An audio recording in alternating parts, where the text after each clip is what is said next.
தீஞ்சுவைப்பால் வந்து மடுப்ப கண்டு வாழ்ந்திருப்ப பந்தித்த வாச பெருங்கையற்றால் பல்லுயிரும் பாலிக்க நேசத்தை வைத்த நெறி போற்றி. குழந்தை பிறந்துருச்சுப்போ, குழந்தை பிறந்தோடனே அழுகுது. அந்த அழுகிறத பார்த்து தாய்க்கு வந்து அன்பு வருமா. எதுக்காக குழந்தை அழுகிறதுனா தாய்க்கு அன்பு வரும் அப்படிங்கிறதுக்காக. அந்த அன்பின் மூலமாக பால் சுரக்கும். அதான் குழந்தை வந்து அழுக வைப்பாங்க. அம்மாயக்கால் தான் மறைப்ப தாய் வயிற்றை விட்டு நீங்கி நில உலகில் குழந்தை பிறந்தவுடன் உடலுக்கு காரணமான மாயை பெரிய சூறை காற்றை போல மயக்கனர். குழந்தை பிறந்த உடனேயே மாயை என்று சொல்லக்கூடியது வேலை செய்ய ஆரம்பிச்சது. மாயையினுடைய காரியம் என்னன்னா மயக்கத்தை செய்வது. மாயை மயக்கமும் செய்யும் அப்படின்னு சொல்லுவாங்க. அது மாதிரி உலகில் மயக்க சூறை காற்றை போல மயக்க நல்லறிவு ஒளிந்து முன் தாயின் கருவில் இருந்த போது பிறவி துன்பத்தை நீக்கிக் கொள்ள வேண்டும் என்று நினைத்திருந்த நல்ல அறிவையும் மறந்து உள்ள இருக்கிற பொழுது கூட அதை எப்படியாவது இந்த பிறவியை நீக்கிக்கணும்னு கரு நினைச்சுதான் குழந்தையா இருக்கிற பொழுது கூட உள்ளுக்குள்ள. ஆனா வெளியில வந்தோடனே இந்த உலகத்தோட இருக்கணும்னு நினைச்சிருச்சு. இந்த பிறப்பு மேல வெறுப்பே வரலையா. ஏன்னா உலகியல் அந்த அளவுக்கு மயக்குது நம்மள, இல்லைங்களா? இதுதான் பரவாயில்ல, இந்த வாழ்க்கை பரவாயில்ல அப்படின்னு அந்த கரு நினைக்குதான். அப்படி நினைத்திருந்த நல்ல அறிவையும் மறந்து நன்கு தீது ஒல்லையுற அக்காலம் தன்னில் உடலோடு சேர்ந்திருக்கும் உயிருக்கு நல்வினை தீவினைகளின் பயன்கள் விரைவில் வந்து பயன் தரும் அந்த காலத்தில் குழந்தையா இருக்கிற பொழுதே நமக்கு வினை ஆரம்பிச்சிருதுங்க. மண்ணுலகத்துக்கு வந்ததிலிருந்து நம்ம ஈட்டி வைத்த அறம்பாவம் இருக்குது இல்லையா, நல்வினை தீவினை, அதனுடைய பயன்கள் அப்பவே ஆரம்பிச்சிருது. குழந்தை துன்பப்படுது பாருங்க, அப்பெல்லாம் என்னன்னா தீவினை பயனுக்கு வருதுன்னு அர்த்தம். அதே குழந்தை நல்லா சிரிக்கிற பொழுது நல்வினை பயனுக்கு வருதுன்னு அர்த்தங்க. அப்பவே ஆரம்பிச்சிருது. அந்த வினையனுடைய பயன் எப்ப ஆரம்பிக்குது அப்படின்னா மண்ணுலகத்துக்கு வந்த உடனே ஆரம்பிக்குது. குழந்தைக்கு என்னங்க துன்பம் அப்படின்னா அதுக்கு பசி துன்பம், மலங்கள் போவதில் துன்பம், மலசலங்கள் கழிப்பதில் துன்பம். அப்புறம் அதே பாட்டுக்கு அது பாட்டுக்கு சிரிச்சுட்டு படுத்திருக்கும் கொஞ்ச நேரம். எதுக்கு சிரிக்கிறதுன்னு தெரியாது, எதுக்கு அழுகுதுன்னு தெரியாது.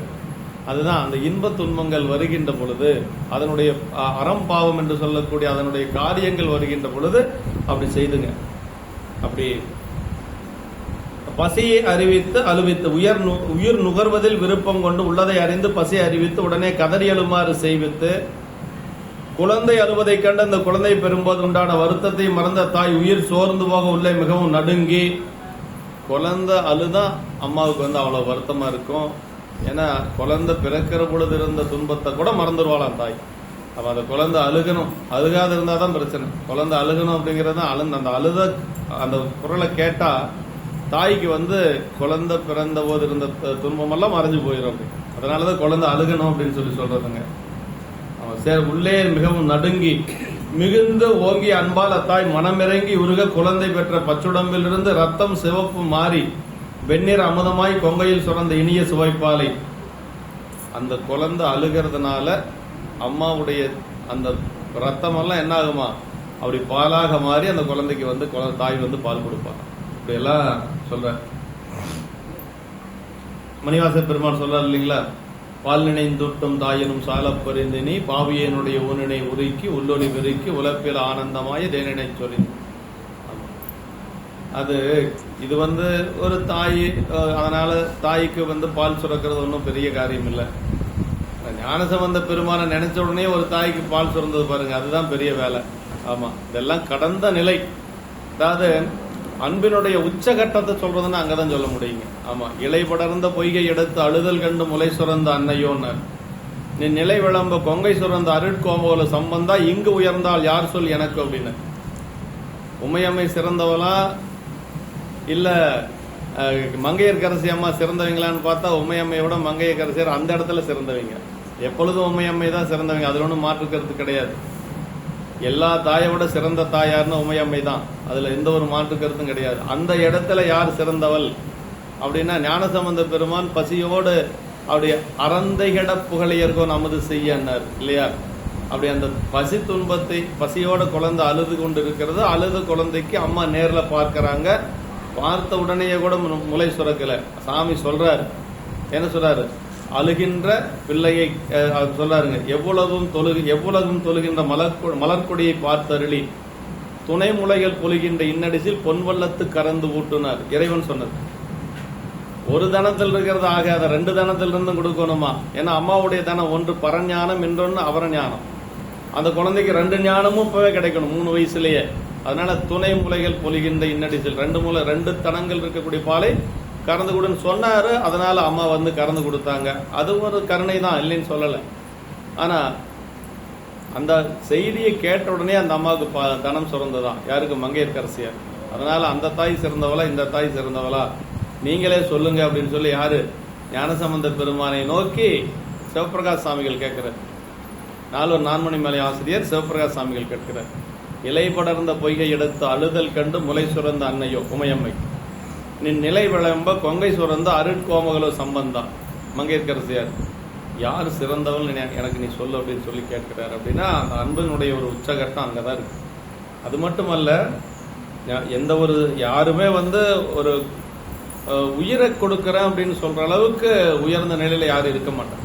ஒருத்தருக்காக இன்னொருத்தர் யாராச்சும் உயிரை கொடுக்கறது உண்டா? அந்த உலகத்துல யாரும் கிடையாது.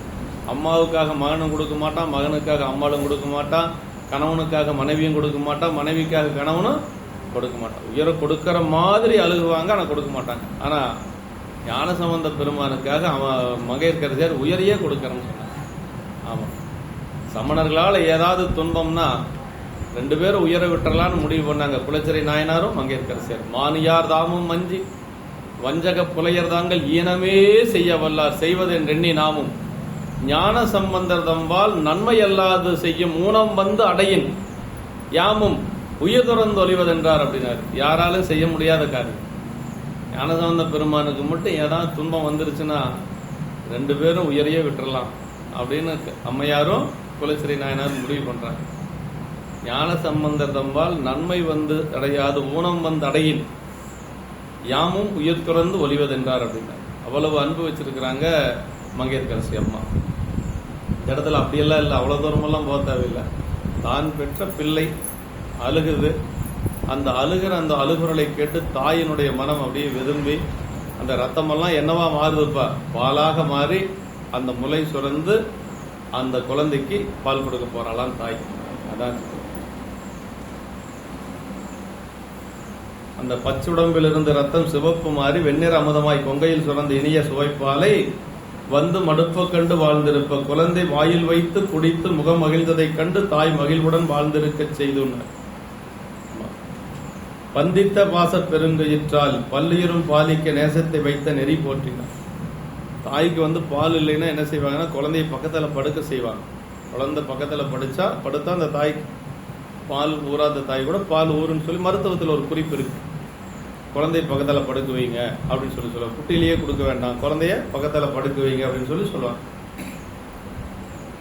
மக்கட்பேறு என்ற ஆசையாகிய பெருங்கயிற்றால் கட்டி எல்லா உயிர்களுக்கும் குழந்தையை வளர்க்கும் முறையில் அன்பை வைத்தருளிய நல்ல நெறிமுறை எம்மை காக்க என்று சொல்லி சொல்றார். அந்த அசுத்தமாயாகிய காற்று என்று சொல்லி சொல்ற. ஆமா, நன்கு நல்வினை தீது தீவனை என்று சொல்லி தீதும் நன்றும் பிறர் தர வாரா என்று புறநானூறு. அவரவர் வினைவெளி அவரவர் வந்தனர், அவரவர் வினைவெளி அவரவர் அனுபவம். குருஞான சம்பந்தர் சொல்லியிருக்காரு சிவபோக சாரத்தில். இப்ப நம்ம வந்ததும் வினைவழிதான், நம்மளுடைய அனுபவங்களும் வினைவழிதான். ரொம்ப முக்கியங்க. அவரவர் வினைவெளி அவரவர் வந்தனர், அப்புறம் அவரவர் வினைவெளி அவரவர் வந்தனர், அவரவர் வினைவெளி அவரவர் அனுபவம் அப்படின்ட்டு. இப்ப நமக்கு அனுபவம் இன்பம் துன்பம் எல்லாம் இருக்குது பாருங்க. அதில் என்ன நம்மளுடைய வினையின் காரணமாக வரக்கூடியதுதான். அதுதான் காரணம். அதை தீதும் நன்றும் பிறர் தர வாரான்னு சொல்லி புறநானூறு சொல்லிடுச்சு. நன்மை தீமை எல்லாம் யாரும் கொடுக்கறது இல்லை, நாம செஞ்ச வினையின் காரணமாக வரக்கூடியதுதான். அதுக்கு யாரும் காரணம் இல்லை. மாமியா காரணம், மாமனார் காரணம், அப்பா காரணம், அம்மா காரணம்னா ஒருத்தரும் காரணம் இல்லை. நம்ம செஞ்சது நமக்கு என்ன நமக்கு இருக்குதோ அதுதானே வரும். நம்ம செஞ்ச புண்ணியத்துக்கு ஏற்ற மாதிரி தான் வாழ்க்கை அமையும் இல்லைங்களா? அதனால யாரும் எதுக்கும் காரணம் கிடையாது, அவங்களே தான் காரணம். குழந்தை பிறந்ததும் தாயின் சீம்புப்பால் குழந்தைக்கு தரப்பெற வேண்டும், அது நோய் எதிர்ப்பு சக்தி தரும் என்று மகப்பேறு மருத்துவர் இன்று வற்புறுத்துகின்றனர். குழந்தை பிறந்ததும் அழ வேண்டும் என்றும் கூறுகின்றனர். இறைவனே குழந்தை அழச் செய்து தாய்ப்பாலை தரச் செய்கிறான். அத்தாயும் அக்குழந்தை பெறும்போது உண்டான வருத்தத்தை மறந்து மகிழ்ந்து பால் தரச் செய்கிறான். தாயையாகி வளர்த்தனை போற்றி பால் இணைந்தொட்டும் தாயினும் சாலப் பரிந்து என்பன திருவாசகம் என்று சொல்லி தாய்சே என்ற பாசத்தால் கட்டியுள்ளான் என்றெல்லாம் சாத்திரத்தில் சிந்தித்தது எவ்வளவு உயர்ந்த சிந்தனை என்று சொல்லி அடுத்த போற்றி சொல்ற. ஆசற்ற பாலை பசும்பதத்தும் பாலனாம் அப்பதத்தும் நாளுக்கு நாள் சகல ஞானத்தும் மூழ்வித்து கொண்டால ஆல கருவி கொடுத்து ஒக்க நின்று பண்டாரி ஆனபடி போற்றி.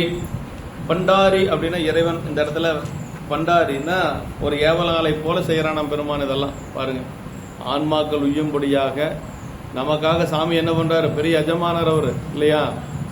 சாமி மாதிரி எஜமானன் யாரும் கிடையாது இல்லையா? ஆனா ஒரு ஏவலாளனை போல செய்யறாங்க. இதெல்லாம் செய்யணும்னு என்ன இருக்கு? எப்படியாவது இந்த ஆன்மா முக்தி அடையணும், எப்படியாவது இந்த ஆன்மா வினை நீங்கணும் அப்படின்னு சொல்லி இறைவன் அந்த மாதிரி எல்லாம் செய்யறாரு. அதான் அவனுடைய கருணை அப்படின்னார். பண்டாரியான ஆசற்ற பாலை பசும்பதத்தும்னார். தாயன்பாய் இருந்து பாதுகாத்து வந்த இறைவன் இவ்வாறு பிறந்து வருகின்ற உயிர்களுக்கு குற்றமற்ற கருவில் இருக்கும் பருவத்திலும் பாலனாம் அப்பதத்தும் பாலனாக இருக்கின்ற அந்த கருவுக்குள் இருக்கிற பொழுதும் சரி, அதே மாதிரி குழந்தையாக வெளியில குழந்தை பருவத்திலையும் சரி, நாளுக்கு நாள் சகல ஞானத்தும் மூழ்வித்துனார். நாளுக்கு நாள் உடல் வளர்ச்சி பெற்று வருகின்ற பால பருவம், அப்புறம் குமார பருவம், கிழப்பருவம் ஆகிய பருவங்களில் சகலவத்தை படுத்தி பருவத்துக்கேற்ற கலைஞானத்தை கொடுத்தும் கொண்டால ஆழ கருவி கொடுத்து செயல்பட உயிர்கள் ஏற்றுக்கொள்வதற்கு தக்க 36 கருவிகளை கொடுத்து. நமக்கு எத்தனை தத்துவங்கள்? 36 இல்லையா? 36 தத்துவங்கள் என்னென்னு சொல்லிடலாம். முதல்ல என்ன தத்துவம்? நேரம் சொல்லியிருந்தா பரவாயில்லையா? ஆன்ம தத்துவங்கள் 24, வித்யா தத்துவங்கள் 7, அப்புறம் வித்யா தத்துவங்கள் 7, சிவ தத்துவங்கள் 5 இல்லைங்களா? 36 தத்துவங்கள். 24 ஆன்ம தத்துவம், அதுக்கு மேல வித்யா தத்துவம், அதுக்கு மேல சிவ தத்துவங்கள். அப்ப 36 தத்துவங்கள் மொத்தம். அந்த 36 தத்துவங்களையும் நமக்கு கொடுக்கிறார் பெருமான் இல்லையா? நாளுக்கு நாள் சகல ஞானத்து மூழ்வித்துன. நாளுக்கு நாள் உடல் வளர்ச்சி வருகின்ற பால பருவம், குமார பருவம், கிளப்பருவம் ஆகிய பருவங்கள் சகலவத்தை படுத்தி பருவத்துக்கேற்ற கலைஞானத்தை கொடுத்து செயல்பட உயிர்கள் ஏற்றுக்கொள்வதற்கு தக்க 36 கருவிகளை கொடுத்து ஒக்க நின்று பன்றாரியானபடி போற்றின. உயிருக்கு உயிராய் உடனாய் நின்று இமைப்பொழுது நீங்கள் உயிருக்கு ஏவலாளனாய் பணிபுரியும் கருணை எம்மை காக்கின்றார். சாமி நம்மளுக்கு எப்படியெல்லாம் பணி செய்யறாரு? ஒரு ஏவலாளனை போல இல்லைங்களா? பண்டாரி அப்படின்னா ஏவலாளன் அர்த்தம். நமக்கு ஒரு வேலைக்காரன மாதிரி சாமி செய்யறாராம். ஆனா அதை கொஞ்சமாவது நாம் நினைச்சு பாக்குறோமான்னா இல்லையே இல்லை. நம்ம நானே சம்பாதிச்சேன், நானே இவ்வளவு பெரிய ஆளான, அதுல இறைவன் திருவருள் கலந்து இருக்குது அப்படிங்கிறது நம்ம மறந்தோம். வேற ஒன்றும் இல்லை. நம்மளே அப்படி செய்ய முடியுமா? பாடுபடுறவன் எல்லாம் பெரிய ஆள் ஆயிடுறானா? அப்படிலாம் இல்லை. இறைவன் திருவருள் இருக்கிறது, அவங்க பெரியவங்களா வர்றாங்க இல்லைங்களா? அதனால எல்லாத்துலயும் தான் என்ன சொல்றது,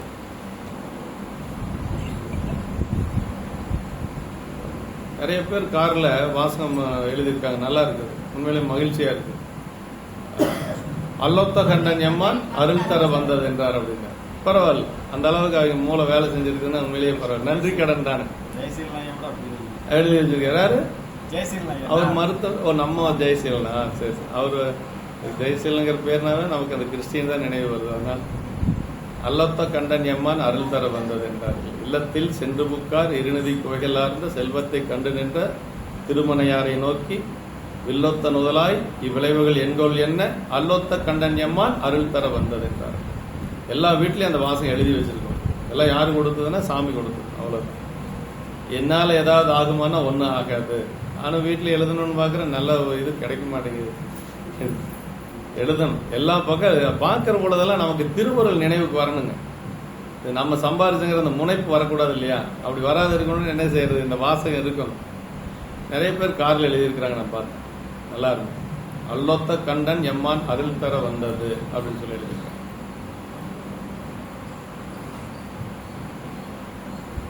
நம்ம எவ்வளவு பக்குவமா இருந்திருக்காங்க பாருங்களேன்.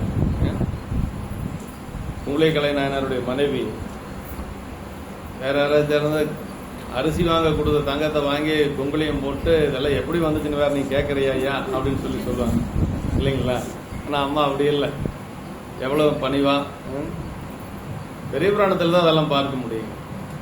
கறிக்கினி என் செய்வோம் என்று இறைஞ்சினார் கணவனார் இளையான்குடி மாறினார். காய்கறி இல்லை என்னையா செய்யறதுன்னு கேட்கல. சாமி காய்கறி இல்லைங்க. இறைஞ்சுதல் அப்படின்னா கெஞ்சி கேட்கறதா. நம்ம அப்படி பணிவா சொல்றோம். கறிக்கினி என் செய்வோம் என்று இறைஞ்சினார் கணவன். இந்த சொல்லலாம் எங்க பார்க்கணும்? பெரிய புராணத்துல தான் நான் பார்க்கணும். அதான் மனையறத்தின் வேர் அப்படின்னு சொல்லி சொன்னாங்க இல்லைங்களா? 2 பேரும் எப்படி பணிவா பேசியிருக்கிறாங்க அப்படிங்கிறது பெரிய வேலை.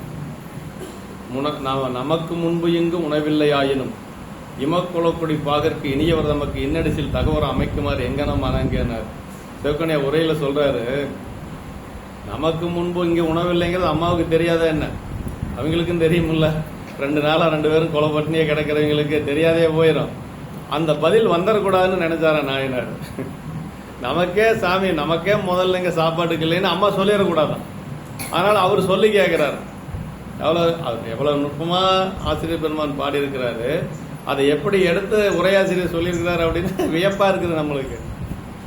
நமக்கு முன்பு இங்கு உணவில்லை ஆயினும், ஏன் அதை சொல்லணும்னா, சாப்பாடு போடணும்னு சொல்லியிருந்தாருன்னா சாமி நமக்கே 2 நாளா சாப்பாடு இல்லைன்னு அம்மா சொல்லிடக்கூடாது. அதனால அதை சொல்லி சொல்றேன். அப்படி சொல்லி சொன்னதுனால அந்த உபாயம் ஒன்று சொல்றாங்க. நேற்று விதைச்சிட்டு வந்தீங்க, அதெல்லாம் மழை வந்ததுனால மிதந்துட்டு இருக்கு. அதை எடுத்துக்கொண்டு வந்தா வல்லவாறு அரிசியாக்கி உமையெல்லாம் போக்கி அரிசியாக்கி உணவு படைக்கலாம் அப்படின்னு சொல்லி அதை சொன்னதுக்கே அவருக்கு மகிழ்ச்சி. அப்படின்னு பெற்ற செல்வம் என பெரிதுள் மகிழ்ந்துனார். என்னைக்கோ தேடி வச்ச செல்வம் கையில கிடைச்ச மாதிரி மகிழ்ச்சி அடைஞ்சார நாயனார். பெற்ற செல்வம் என பெரிதுள் மகிழ்ந்துனார். ரொம்ப முக்கியங்க. என்னைக்கோ தேடி வச்ச செல்வம் கையில கிடைச்ச மாதிரி மகிழ்ச்சி அடைஞ்சார இளையாங்குடி மாற நாயனார். அதே மாதிரி அப்பர் சாமிகள் ஒரு மகிழ்ச்சியை சொல்வார் சேக்கிழார் பெருமாள். அப்புதி நாயனாரு இவர் தான் குருநாதன் தெரிஞ்ச உடனே ஒரு மகிழ்ச்சி அவருக்கு வரும் இல்லையா? அதுக்கு என்ன சொல்ற, அற்றவர்கள் அருநிதியம் பெற்றார் போல் அப்படிங்கிறாரு. அந்த இடத்துல அவர் மகிழ்ச்சியை சொல்றதுக்கு ஒரு எல்லையே இல்லை. அதாவது சோத்துக்கு இல்லாத ஒருத்தன் சங்கநிதி பதுமநிதி 2 கிடைச்சா எவ்வளவு மகிழ்ச்சி அடைவான், அது மாதிரி மகிழ்ச்சி அடைஞ்சார் அப்புதி நாயனர். வந்தது அப்பர் சாமின்னு தெரிஞ்ச உடனேயே அற்றவர்கள் அது அருநிதியம் பெற்றார் போல் அப்படின்னு சொல்லுவார். அந்த இடத்துக்கு ஓமை சொல்லுகின்ற பொழுது சேக்கிழார் பெருமான் ஒரு இடத்துல பின்னி எடுப்பார். அதெல்லாம் ரொம்ப மனசுக்கு ரொம்ப இதமா இருக்கு, அனுபவிக்கிறதுக்கு நல்லா இருக்கு. அந்த மாதிரி சொல்றார். உயிர்கள் ஏற்றுக்கொள்வதற்க 36 கருவிகளை கொடுத்து சாமி எப்படி பாரு சில நமக்காக ஒரு ஏவலாளனை போல பண்டாரியானபடி போற்றி அப்படின்னு சொல்லி சொன்னார். பாலை பசும்பதத்தும் பசும்பாலை பதத்தும் என கொள்கை. பச்சை பாலை பிரியாமல் இருப்பது அதுபோல் தாயின் கருப்பத்தில் இருக்கும் பருவம் சொல்றார். கருவாய் கிடந்து முன் கடலே நினையும் கருத்துடையன் உருவாய்த்திருந்து உந்தன் நாமம் பயின்றேன் உணர்தருளால் திருவாய் ஒளிய சிவாய நவை என்று நேரணிந்தேன் தருவாய் சிவகதி நீ பாதிரி. வெறுமனே திணீர் எடுத்து பூசக்கூடாது, சிவாய நம்மன்னு சொல்லிதான் பூசணும். திருநீர் பூசுற பொழுது மனசுக்குள்ள நம்ம சிவாய அல்லது சிவாய ஏதோ ஒரு 5 எழுத்து நினைச்சிட்டு தான் பூசணும். அதான் உருத்தெரியா காலத்து உள்புகுந்து என் உளமணி மணிவாச பெருமான் சகலவத்தின் மெய்ப்பொறிகள் எல்லாம் காவலன் கொடுத்த போது சகலனாம் என்று சொல்லி பண்டாரின ஏவலாளன் என்று சொல்லி 20 சொல்லப்பட்டிருக்கு. ஏற்பனி யாழனாய். அடுத்த போற்று இதுல 5 கட்டுக்கள் சொல்றாருங்க. ஆமா, மூலாதாரம், அப்புறம் அதுக்கு மேல இருக்கக்கூடிய மணிபூரகம், இருதயம், அப்புறம் இங்க கண்டம், அதற்கு அடுத்தது ஆக்னி என்று சொல்லி 5 கட்டுக்களை சொல்றாருங்க இந்த பாட்டுல. அவத்தைகள் பற்றி சொல்றாரு. அவத்தை பற்றி கூடுவது குறையிறது இதெல்லாம் சொல்றாரு. இதுல புன்புலால் போர்த்த புலு குரம்பை மாமனையில் அன்பு சேர்கின்றன கட்டைந்தாக்கி முன்புள்ள உண்மை நிலைமை ஒருகால் தண்டாத புன்புலால் போர்த்த புலு குரம்பை மாமனையில் அன்பு சேர்கின்றன கட்டைந்தாக்கி முன்புள்ள உண்மை நிலைமை ஒருகால் அகலாது திண்மை மலத்தால் சிறையாக்கி கண் மறைத்து மூல அருங்கட்டில் உயிர் மூடமாய் உள்கிடப்ப காலம் நியதி அது காட்டி மேலோங்கும் உந்திவியன் கட்டில் உயிர் சேர்த்து கலை வித்தை அந்த அராகம் அவை முன்பு தந்த தொழிலறிவு இச்சை துணையாக மானின் எழிலுடைய முக்கணமும் எய்தி மருளோடு மண்ணும் இதயத்தில் சித்தத்தால் கண்ட பொருள் இன்ன பொருள் என்று இயம்ப ஒன்னா அந்நிலை போய் கண்டை வியன்கட்டில் கருவிகள் ஈரைந்தொலிய கொண்டு நியமித்த அற்றை நாள் கொடுப்ப பண்டை இருவினையால் முன்புள்ள இன்ப துன்பங்கள் மறுவும் வகை அங்கே மருவி உருவுடன் நின்று ஓங்கு முதலாய ஓலக்க மண்டபத்தில் போங்கருவி எல்லாம் புகுந்து ஈண்டி நீங்காத முன்னை மலர்த்து இருள் உள்மூடா வகையத்துள் துண்ணும் இருள் நீக்கும் சுடரே போல் அந்நிலையே சூக்கம் சுடருருவில் பெய்து தொழிற்கு உரியர் ஆக்கி பணித்து அறம் போற்றி. அதாவது மொத்தம் 35 கருவிகள்ங்க. 35 கருவிகள் கூடுறத சொல்றார். மூலாதாரத்திலிருந்து ஒன்னிலிருந்து ஒவ்வொரு கருவிகளா சேர்ந்து கடைசியா ஓலக்க மண்டபம் அப்படிங்கிறது நெற்றி புருவம். அதான் ஓலக்க மண்டபம். ஒரு ராஜா வந்து உட்கார்ந்து சிம்மாசனம் மாதிரி நமக்கு இந்த ஓலக்க மண்டபம். ஆன்மா அந்த ஓலக்க மண்டபத்தில் இருக்கிற பொழுதுதான் முழு அறிவோட இருக்கு. அறிவிச்சை செயல்கள் எப்ப வேலை செய்யும்னா 35 கருவிகளும் செயல்படுகின்ற பொழுதுதான் அறிவிச்சை செயல்கள் வேலை செய்யும். கீழே இருந்து அதான் மொத்தம் வந்து நமக்கு வந்துங்க அவத்தைகள் 5ங்க. 5 அவத்தைகள் காரிய அவத்தை, 3 அவத்தை காரண அவத்தை. காரண அவத்தை என்னன்னா கேவலம் சகலம் சுத்தம், இது வந்து காரண அவத்தை. காரிய அவத்தை என்னன்னா நனவு கனவு உறக்கம் பேருறக்கம் உயிர் படங்கள். அப்படின்னா வடமொழியில் சொல்றதுன்னா சாக்கரம் சொப்பனம் சுளுத்தி துரியம் துரியாதீனம். இது 5ங்க. அந்த 5க்கு ஒவ்வொரு இடம் சொல்லப்பட்டிருக்கு. மூலாதாரத்திலிருந்து நெற்றி போட்டு வரைக்கும் இடம் சொல்லப்பட்டிருக்கு. மேலிருந்து கீழே வர்றது கீழால் அவத்தை, கீழே இருந்து மேலே வர்றது மேலால் அவத்தை. இதுல என்ன சொல்லப்பட்டிருக்குன்னா கீழே இருந்து மேலே சொல்லிருக்கு. இதுக்கு பேர் மேலால் அவத்தைன்னு பேருங்க. கருவிகள் கூடிட்டே வர்றது. அப்படி கருவிகள் கூட கூட கூட கூட கூட கூட உயிருக்கு வந்து என்ன ஆகுன்னா விழிப்புணர்வு அதிகமாகும். அந்த 35 கருவிகளும் வேலை செய்யக்கூடிய இடம் தான் நெற்றி போட்டு என்று சொல்லக்கூடிய ஓலக்க மண்டபம் அப்படின்னு சொல்லி. ஓலக்க மண்டபம்னா என்ன? ராஜா இருந்து ஆட்சி செய்யக்கூடிய ஒரு இடம் இல்லைங்களா? ஆன்மா அப்படி அங்க இருக்கிற பொழுது அவ்வளவு அதிகாரத்தோடு இருக்கு. அப்புறம் கொஞ்சம் கொஞ்சமா குறைஞ்சி தூக்கத்துல வர்ற பொழுது, அப்புறம் அதுக்கும் கீழே போற பொழுது கொஞ்சம் கொஞ்சமா அப்படியே கீழே வந்து வந்து வந்து வந்து கருவிகரணங்கள் குறைஞ்சு கீழே வந்து மூலாதாரத்துல இருக்கு. மூலாதாரத்தில் இருக்கிற பொழுது ஆன்மா மட்டும் இருக்கு. ஒருத்தர் ஹோமோ ஸ்டேஜுக்கு போயிட்டாங்கன்னு சொல்றோம் இல்லையா? அது என்ன ஹோமோ ஸ்டேஜுங்கிறது? என்ன? கருவிகரணங்கள் குறையக்கூடிய நிலை தான் ஹோமோ ஸ்டேஜ். ஆமா, ஹோமோ ஸ்டேஜில் ஒரு ஆன்மா இருக்குது அப்படின்னா அதுக்கு ஒண்ணுமே தெரியாது. அப்படின்னா கருவிகரணங்களுடைய செயல்பாடெல்லாம் போயிடுச்சுன்னு அர்த்தம். அதுதான் இந்த இடத்துல வந்து நமக்கு அப்படியே மேல ஏறுறதை பத்தி சொல்லியிருக்கிறார். தண்டாத புண்புலால் போர்த்த புலு குரம்பைனார். ஆமா, 5 கட்டுக்கள் ரொம்ப முக்கியம். ஆமா, புண்புலால் போர்த்த புலு குரம்பை மாமனையில் அன்பு சேர்கின்றன கட்ட 5 ஆக்கினார். அது இறைவன் பண்டாரியா நின்று உயிர்களுக்கு அருள் செய்வது எவ்வாறு என்றால், தண்டாத புண்புலால் போர்த்த புழு குரம்பை மாமனையில், அதான் இந்த உடம்பு எப்படி இருக்கு? புழு குரம்பை கள்ள புல குரம்பை கட்டளிக்க வல்லானேன்னு சொல்றோம் இல்லையா? அந்த மாதிரி இந்த உடம்புக்குள்ள ஆன்மா இருக்கின்ற பொழுது பெரிய வீட்டின் அன்பு சேர்கின்ற கட்டு 5 ஆக்கி. 5 கட்டுங்கிறது மூலாதாரம், அப்புறம் உந்திங்கிறது தொப்புளுங்க, அது கீழே நெஞ்சு கழுத்து நெற்றி, இதுதான் 5 கட்டு அப்படிங்கிறது. 5 இடம் அப்படின்னா ஆன்மா நின்று தொழில் செய்யக்கூடிய 5 இடங்கள். ஆமா, ஆன்மா இந்த 5 இடத்துல இருக்கு. 5 எழுத்தை நீங்க சொல்ற பொழுது இந்த 5 இடத்துலயும் வச்சு வச்சு சொல்லணுங்க, நினைச்சு சொல்லணும். 5 எழுத்து நமச்சிவாய சொல்றீங்களே வச்சுங்களேன். நமச்சிவாய சிவாய நம்ம இங்கிருந்து ஆரம்பிக்கணும். மூலாதாரம், அப்புறம் இந்த இடத்துல அந்த மணிப்பூரகம் என்று சொல்லக்கூடிய தொப்பில், அப்புறம் நெஞ்சு, அப்புறம் இங்க கண்டம், அப்புறம் நெற்றி போட்டு, இப்படி கீழே இருந்து அப்படி மேலே சொல்லிட்டே வரணும். ஒவ்வொரு இடத்துலயும் 5 எழுத்து சொல்லி அப்புறம் கடைசி இங்க கொண்டு வந்து நிறுத்தணும். பூசை செய்கின்ற பொழுது அகப்பூசை எங்க செய்யணும்னா இதயத்தில் வச்சுதான் செய்யணும். இதயத்துக்கு பேரு பூசைத்தானம்னு பேருங்க. நெற்றி புருவத்துக்கு பேரு தியானத்தானம்னு பேருங்க. தியானம் பண்றது நெற்றி புருவத்தில் வச்சு பண்ணணும். பூசை எங்க செய்யணும்னா இதயத்தில் வச்சு செய்யணும். அகப்பூசை எப்படி செய்யணும்னா 1000 மலர் 1000 இதழ் கொண்ட தாமரை மலர் போல கற்பனை செஞ்சுக்கணும். அதுக்குள்ள சிவலிங்க திருமேனி இருக்கணும். அதுக்குள்ள சிவலிங்க திருமேனியை வச்சு வெளியில செய்யக்கூடிய அத்தனை அபிஷேகத்தை உள்ள செய்யணும் முதல்ல. அதான் அப்பர் சாமி சொல்றாருல, காயமே கோயிலாக கடிமனம் அடிமையாக வாய்மையை தூய்மையாக மனமொழி லிங்கமாக நேயம்னா அன்பு. அகப்பூசையில நமக்கு வந்து அபிஷேகம், அதே மாதிரி நிவேதனம், எல்லாமே அங்க அன்பு தான், வேற ஒன்றும் கிடையாது. அகப்பூசையில எல்லாமே அன்பு தான். அத நேயமே நெய்யும் பாலா நிறைய நீர் அமைய ஆட்டி பூசனை ஈசனாருக்கு போற்றவி காட்டினோமே அப்படின்னாரு. அதான் அகப்பூசையில செய்யக்கூடியதுங்க. அதற்கு பிறகு அகப்பூசை செஞ்சுட்டு தான் சாமி வந்து எழுந்தருள் செய்யணும். அகப்பூசை பண்ணி மலர் எடுத்து இங்க இருக்கக்கூடிய பெருமான சிவலிங்க திருமேனி கொண்டு வரணும்.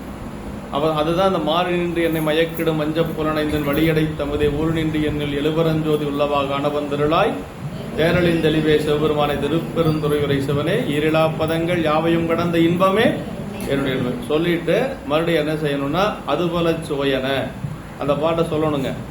அந்த பாட்டை கண்டிப்பா சொல்லணும். அதுல என்ன சொல்றாருன்னா மணிவாசக பெருமான் இது அவன் திருவுரு அப்படிங்கிறார். இதுதான் அவனுடைய உருவமா, என்ன நீங்க பூஜை பண்ற திருமேனி, இது அவன் திருவுரு, இவன் அவன் எனவே எங்களை ஆண்டு கொண்டு எங்களெந்தருளும் மதுவளர் பொழுது உத்தர கோஷம் அங்கையுள்ளாய் எதியமை பணிகொள். அது ரொம்ப முக்கியங்க, ரொம்ப முக்கிய, கவனத்தில் வச்சுக்கணும். இன்னைக்கு நான் செய்யக்கூடிய எல்லாம் நீ என்ன எப்படி இயக்குறியோ அது மாதிரி நான் செய்யறேன். அதான் சொல்றாரு எதியமை பணிகொள்ளும் ஆறது கேட்போம்னார். நீ என்ன பணி சொல்றியோ அதை நான் இன்னைக்கு செய்யறேன் அப்படின்னா அது என்ன வந்தாலும் அது நம்மளுடைய இது கிடையாது, எல்லாமே சாமி தான். அதை முழுமையா நம்ம இறைவனிடத்துல நம்மை சரணாகதி தத்துவம் சொல்றோம் இல்லையா, நம்மை முழுமையாக ஒப்புவிப்பது போல் அந்த பாட்டுங்க. எதியமை பணிகொடுமாறது கேட்போம் எம்பெருமான் பள்ளி எழுந்தருளாயன்னு முடிஞ்சு போச்சு. அதற்கு பிறகு நம்ம வெளியில பூசை பண்ணலாம்.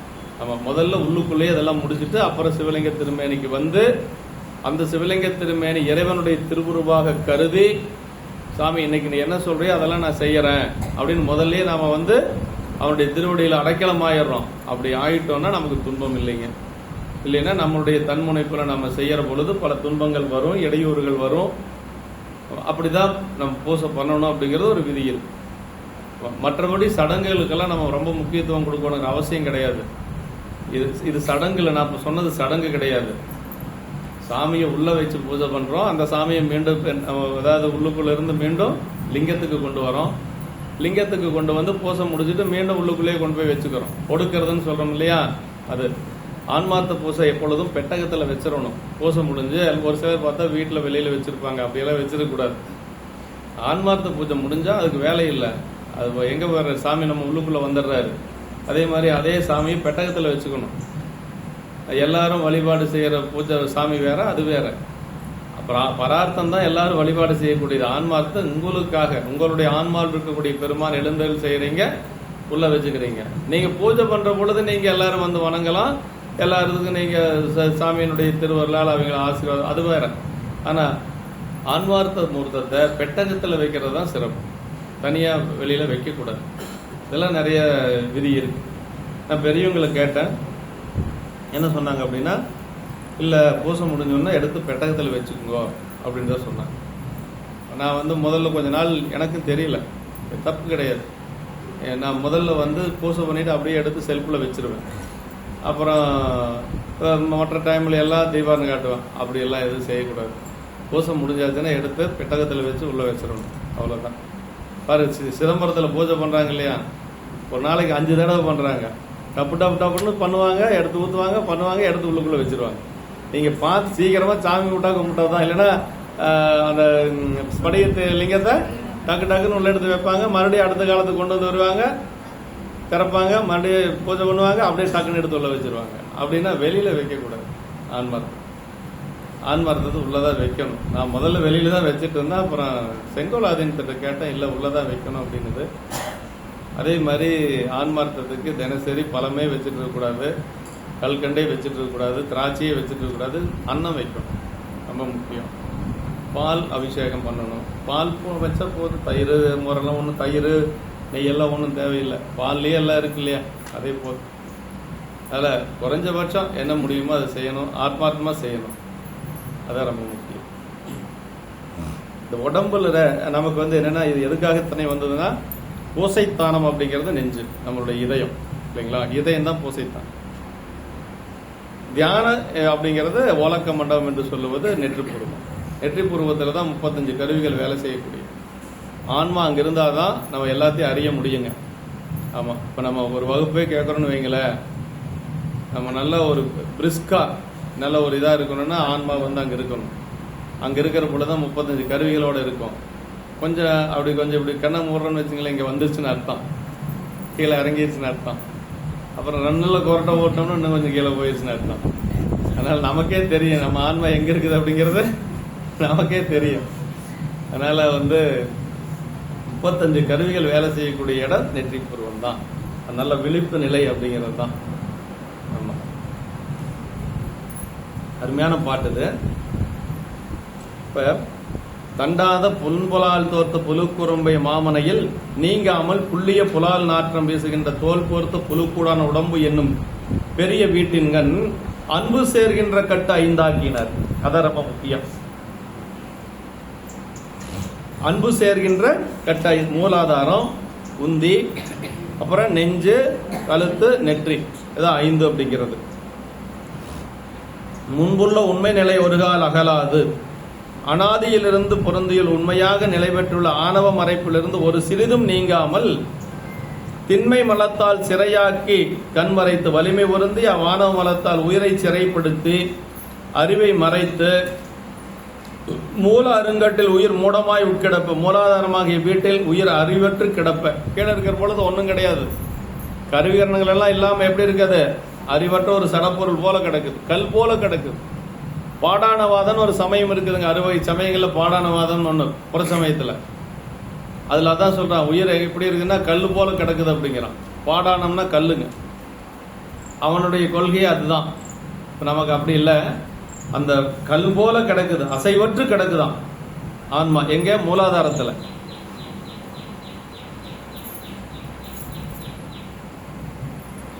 அப்புறம் அவ்விடத்தில் காலம் நியதி காலமேதி அவ்விடத்தில் இளைப்பாறும் வரை காலத்தை நியதியினால் நிறுத்தி இளைப்பாறும் வரை காலத்தை நியதியினால் நிறுத்தி மேலோங்கும் உந்தி வியன்கட்டில் உயிர் சேர்த்தினர். அதன் மேல மூலாதாரத்திற்கு மேலே உள்ள கொப்பல் இருக்குல்ல, அதான் உந்தி. அங்க உயிரை பிராணவாயுவுடன் சேர்த்தினர். அங்க பிராணவாயு சேர்ந்துருது. அதனால இப்ப அங்கிருந்து எவ்வளவு வந்துருது? 2 தத்துவங்கள் ஆயிருச்சு. உயிர் 1, பிராணவாயு 2 ஆயிருச்சு இல்லைங்களா? அப்படி கலை வித்தை அந்த அராக வயமு தந்தோலியை அறிவிச்சை துணையாக அந்த இடத்தில் உயிரினுடைய கலையால் தொழில் வித்தையால் அறிவு அராகத்தால் இச்சையை 3ஐயும் எழுப்ப உயிருக்கு துணையாக மானின் எல்லினுடைய முக்கோணம் ஏதி பிரகிருதி மாயல் உண்டாகி அழகு பொருந்திய சாத்விக ராசதம் தாமதம் என்று 3 குணங்களையும் சேர்த்து மருளோடு மண்ணும் அங்கிருந்து இதயத்துக்கு வருது மீண்டும் ஆன்மா. அப்படி கீழே இருந்து மேல அப்படியே இப்ப மூலாதாரத்திலிருந்து கொப்புல இருந்து இருதயத்துக்கு வருது. இருதயத்துல சித்தமாகிய கழிவுடையன் சேர்ந்து சித்தத்தால் கண்ட பொருள் இன்ன பொருள் என்று இயம்ப ஒன்னா அந்நிலை போய் சித்தம் என்று சொல்லக்கூடிய கருவி அங்க கூட சேர்ந்துக்குது. சித்தத்தால் கண்ட பொருள் இன்னது என்று அறியாமல் மயங்கி கிடந்த உயிரை கண்டமாகிய இடத்தில் சேர்த்து கண்ட வியன்கட்டில் கருவிகள் ஈரைந்தொழிய. இப்ப 10 கருவி ஒழிய மீதியத்தை எத்தனை கருவி இருக்குதுங்க? கண்டத்துல 25 கருவிகள் இருக்கு. 25 கருவிகள் வேலை செய்யுது. அக்கண்டமாகிய பெரிய வீட்டு போது உயிர் சேர்ந்த போது அறிகருவிகள் 5 தொழில்களாக 10 கருவிகள் நீங்க. அது அறிகருவிகள் தொழில் கருவிகள் இருக்குது இல்லையா? அறிகருவிகள் ஞானேந்திரியங்கள், செவிவாய் கண் மூக்கு ஸ்பரிசம் என்று சொல்லக்கூடியது. தொழில் கருவிகள் என்ன? கை கால், அப்புறம் வாய், எருவாய், கருவாய் என்று சொல்லக்கூடிய தொழில் கருவிகள் இல்லைங்களா? இப்ப அந்த 10 கருவிகள் நீங்க அதுபோக 25 கருவிகள் அங்க வேலை செய்யுது. நிலை கனவு நிலையாகும். இது கனவு நிலை அப்படின்னு சொல்றது. மேல நனவு, அதுக்கு கீழே கண்டத்துல கனவு. இந்த கனவு நிலையில எத்தனை கருவி வேலை செய்யுது? 25 கருவி வேலை செய்யுது. இப்ப நனவு நிலைக்கு அடுத்தது நனவு நிலை. கொண்டு நியமித்து அற்றை நாள் கொடுப்ப கண்டமாகி அந்த இடத்தில் கனவின் கண் முன்னே உள்ள புருடன் பிராணவாய் சித்தமாகியவுடன் சுவையொளி ஊர்வோசை நாற்றம் ஆகிய 5 புலன்கள் பேசுதல், நடத்தல், கொடுத்தல், கழித்தல், இன்புறுதல் ஆகிய தொழில்கள் 5 மனம், அகங்காரம், புத்தி ஆகிய அந்த கரணங்கள் 3. அப்புறம் காற்றுக்கள் 10 காற்றுக்கள் 9 காற்றுக்கள் சொல்லிருக்கு. மலக், அபானன், வியானன், உதானன், சமானன், நாகன், கூர்மன், கிருகரன், தேவதத்தன், தனஞ்சயன் ஆகிய 9 சேர்ந்து 25 சொல்றாரு.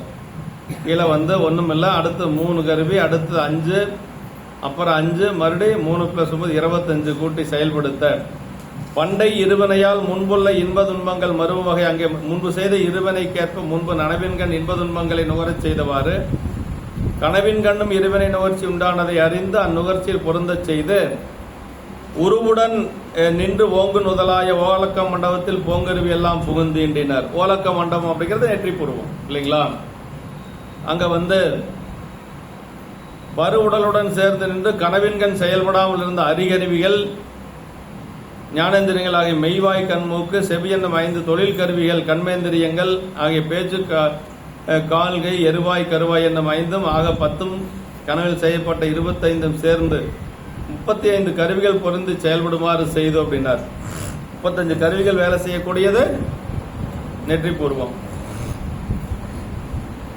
நீங்காத முன்னை மலர்த்து இருள் மூடா வகை முன்னே விட்டு நீங்காத நிலையில் மறைந்து நின்று ஆணவ மலமாக இருள் கூடாதபடி அகத்தோல் துண்ணும் இருள் நீக்கும் சுடரே போல் வீட்டில் நெருங்கி இருளை நீக்கும் விளக்கை போல அந்நிலையை சூக்கும் உடல் உருவில் பெய்தும் அந்நிலையில் நுண்ணோசை நினைவோசை மிடற்றோசை செவியோசை ஆகிய வாக்குகளை கூட்டி ஒளிமிகச் செய்து உயிரை வெவ்வேறு தொழிலுக்குரியவராக செய்து அவள் தொழிலுக்கு செலுத்தும் அறக்கருணை எம்மை காக்க என்று சொல்லி சொல்றாருங்க. இது என்ன சொல்றாருன்னா, இதுல உயிர் சென்று சேரும் மூலாதாரம் உந்தி நெஞ்சு கழுத்து நெற்றி 5 பகுதிகள், அதான் கட்டு அப்படின்னு சொல்லி சொல்றதுங்க.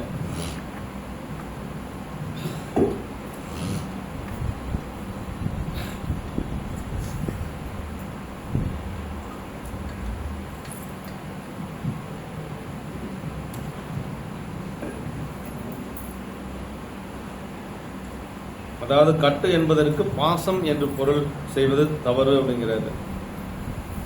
கட்டு என்பது பெரிய வீடாகிய மனையின் உட்பிரிவு, மூலாதாரம் உந்தி நெஞ்சு அதெல்லாம் உந்தி வியன்கட்டில் கண்டம் வியன்கட்டு என்பது குறித்த. எனவே கட்டு என்பது பெரிய வீடாகிய மனையின் உட்பிரிவே. அவத்தை நிலை உயிருக்கு காரண அவத்தை காரிய அவத்தை 2 வகை அவத்தைகள் உண்டு. காரண அவத்தை கேவலம் சகல சுத்தம், முதல்ல சொன்னதுதான். ஆணவ மலத்தோடு மட்டும் கிடப்பது கேவலம். அனாதி ஆணவத்தோடு மாயை கண்மங்களும் சேர்ந்த நிலை சகலம். இப்ப இருக்கக்கூடிய சகலம் ஆணவம் மாயை கண்மங்கள் ஒடுங்க உயிர் அருளுடன் சேர்ந்த நிலை சுத்தம். அடுத்தது சுத்த நிலை. காரியவத்தை நனவு சாக்கரம் கனவு உறக்கம் பேருறக்கம் உயிர்ப்படங்கள் துரியாதிம்னா 5 வகைப்படும் என்று சொல்லி, அதாவதுங்க எல்லாருமே ஆன்மானுடைய 3 நிலை தான் சொல்லுவாங்க, கேவலம் சகலம் சுத்தம். ஆனா வையாபுரியார் என்ன சொல்லுவாருன்னா 4 சொல்லுவார். கேவலம் சகலம் சுத்தம் முக்தி அப்படிம்பார். சுத்த நிலைக்கு அடுத்தது முக்தி, இறைவன் திருவடி அடையக்கூடிய நிலை. அது ஒரு நிலையாக வைத்து சொல்லுவார். ஐயா மட்டும்தான் 4 நிலை சொல்றாரு. ஐயாவுடைய வினாவென்பாவில் 4 நிலை சொல்லியிருக்கிறார். கேவலம் சகலம் சுத்தம் எல்லாரும் சொல்றதுதான். ஆனா கேவலம் சகலம் சுத்தம் முக்தி அப்படின்னு சொல்லி சொல்லுவார். சுத்த நிலையில் இருக்கக்கூடிய ஆன்மா சுத்த நிலையில கொஞ்ச நாளைக்கு இருந்து அப்புறம் இறைவன் திருவருள்ல ரொம்ப ஆழ்ந்து அதற்கு பிறகு முக்தி நிலைக்கு போகும் அப்படின்னா. ஆமா, அந்த சுத்தம் முக்தி 2ஐயும் சொல்லக்கூடியது ஐயா மட்டும் சொல்றாங்க.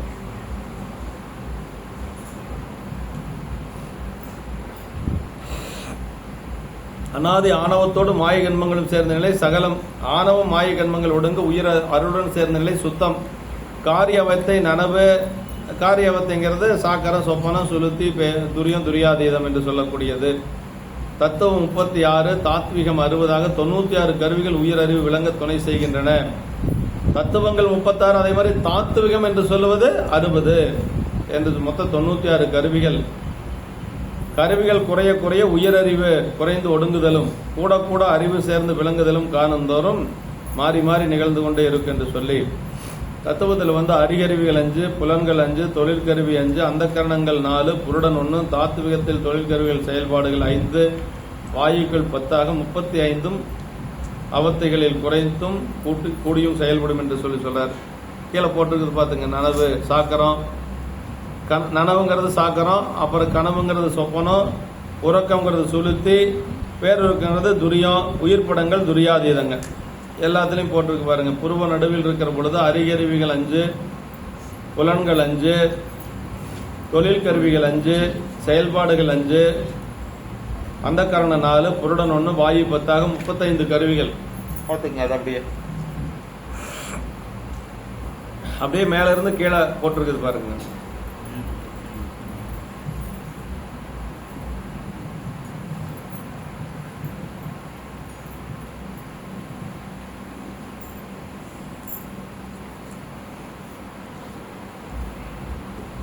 உறக்கத்திலே 3 கருவி தான். பேருறக்கத்திலையும் பேருறக்கத்துல 2 கருவி. உயிர் படங்கள் மூலாதாரத்திற்கு சென்று செயலற்று இருக்கும் கீழாளவத்தை எனப்படும். சிறிது காலம் மூலாதாரத்தில் உயிர் படங்கள் கிடந்த உயிர் பின்னர் வினை நுகர்ச்சி காரணமாக காலத்தை நீதி தத்துவத்தில் தூண்ட மூலாதாரத்தை நாபிக்கு மேல் நோக்கி வரும் என்று சொல்லி, சொல்றார்.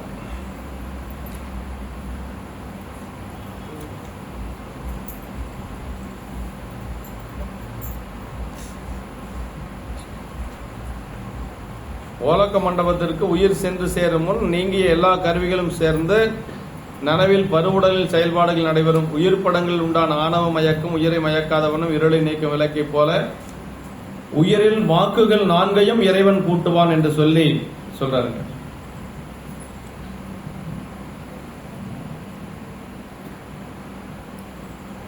கருவிகள் கூடிக்கொண்டு செல்வது மேலாளவத்தை, கருவிகள் குறைஞ்சிட்டு வர்றது கீழாளவத்தை. மேலாளவத்தை கீழாளவத்தை அப்படிங்கறத தெரிஞ்சுங்க. மொத்தம் வந்து ரொம்ப எளிமையா தெரிஞ்சுங்க. காரணவத்தை 3, ஆமா, கேவலம் சகலம் சுத்தம். காரியவத்தை 5, சாக்கரம் சொப்பனம் சுருத்தி துரியம் துரியாதீதம், இல்லைன்னா நனவு கனவு உறக்கம் பேருறக்கம் உயிர் படங்கள்.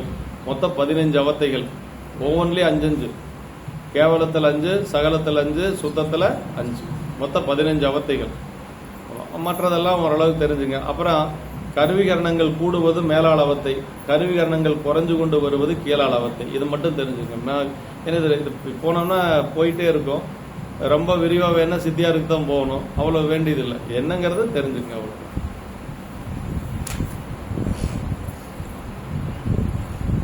அடுத்த பாட்டு.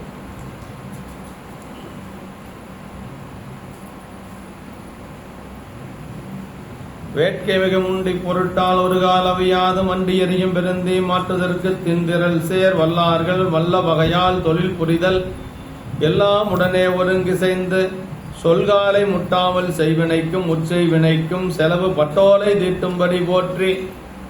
பட்டோலை அப்படிங்கிறது உள்ளதை உள்ளவாறு எழுதி வைத்தல் பட்டோலை. கீழ்கணக்கு வேறு, பட்டோலைங்கிறது வேறுங்க. அதான் சொல்றார். வேட்கை மிகம் உண்டி பொருட்டால் ஒரு கால் அவியாது. இறைவன் சகலவத்தையில் எல்லா கருவிகளையும் கூட்டி செயல்படுத்தும் நன்றியை மறந்து உலக நுகர்வொழில் ஆசை மிக்க உண்டி பொருட்டால் ஒரு கால் அவியாது மண்டியறியும் பெருந்தி மாற்றத்திற்கு உண்ணும் உணவிற்காக ஒரு பொழுதும் தனியாமல் மேலோங்கி நிற்கும் பசியாகி பெருந்தியை மாற்றுவதற்காக திண்ணிய ஆற்றல் மிக்க வலிமையுடையவர்கள் தத்தமக்கு ஏற்றவாறு தொழில் செய்யும் பொழுது எல்லாம் உடனே ஒருங்கு செய்தனர். அப்படின்னா அவர்கள் செய்யும் எல்லாவற்றுக்கும் தாமும் அவர்களுடன் ஒன்றாய் சேர்ந்து உடனாக இருந்து சொற்காலை முட்டாமல் வினை செய்வதை சொல்லும் காலத்து இடையறாமல் ஏறுகின்ற எதிர்வினையாக ஆகாமிய வினைக்கோ. இப்ப நம்ம வினை செய்யறோம்னு வச்சுக்கோங்களேன். இப்போ ஒரு பிராரத்த வினை, அதுக்கு பேர் இப்ப செய்யற வினைக்கு பேரு பிராரத்தம். அந்த வினையினால ஒரு எதிர்வினை வரும் பாருங்க, அதுக்கு பேர் தான் ஆகாமிய வினை. அந்த ஆகாமிய வினை என்ன ஆகுன்னா நாளைக்கு சஞ்சிதமாகும் அடுத்த பிறப்புல. ஆகாமிய வினைனா எதிர்வினை. எதிர்வினை என்ன ஆகும்? சஞ்சித வினையா மாறும். சஞ்சித வினை என்ன ஆகும்? மீண்டும் பிறக்கின்ற பொழுது பிராரத்தமா வரும். இது ஒரு சைக்கிள், அப்படி சுழற்சியா வந்துட்டே இருக்கும். இப்ப செய்யக்கூடிய வினை பிராரத்தம். பிராரத்தனா செய்வினை. அந்த செய்வினை இருக்குது இல்லையா, இந்த செய்யறதுனால ஒரு வினை வர்றதுக்கு பேரு ஆகாமிய வினை, எதிர்வினை. அப்புறம் இந்த எதிர்வினை என்ன ஆகும் அப்படின்னா பழைய வினையா மாறும், சஞ்சித வினையா மாறுங்க. ஞானசம்பந்த பெருமான் இங்க பாடுறாரு இல்லைங்களா, அவ்வினைக்கு இவ்வினையாம் என்று சொல்லும் அகுதறிவீர் உய்வினை நாடாதிருப்பது உந்தமக்கு உணம் என்று கைவினை செய்து எம்பிரான் கலல் போற்றுதும் நாமடியோம் செய்வினை வந்தமை தீண்ட பெறா திருநீலகண்டனர். என்ன சொல்றாரு பாருங்க, கைவினையும் செய்யணும், அதே மாதிரி பதிகமும் பாடணும். நான் பதிகம் தான் பாடணும்னு அடம் பிடிக்க கூடாது, கைவினை செய்யணும். பிள்ளையார் அப்படித்தான் சொல்லி பாடி இருக்கிறார். அது எங்க பாடிருக்கு? கொங்கு நாட்டுல. கைவினை செய்து எம்பிரான் கலல் போற்றுதும் நாமடியோம். கைவினை என்ன? உலவரம் பண்ணி கையால் செய்யக்கூடிய தொண்டுகள் எல்லாம், சரியை தொண்டுகள் எல்லாம். அப்புறம் கலல் போற்றுதல் அப்படிங்கிறது பதிகம் பாடுறது. அப்ப ரெண்டும் செய்யணுங்கிற. அப்ப ரெண்டையும் செஞ்சாதான் செய்யணும். அப்படி செஞ்சா வினை இல்லை அப்படின்னு சொல்லி சொல்றாங்க. கைவினை செய்து எம்பிரான் கலல் போற்றுதும் நாமடியும் செய்வினை வந்தம்மை தீண்ட பெறா திருநீலகண்டம்.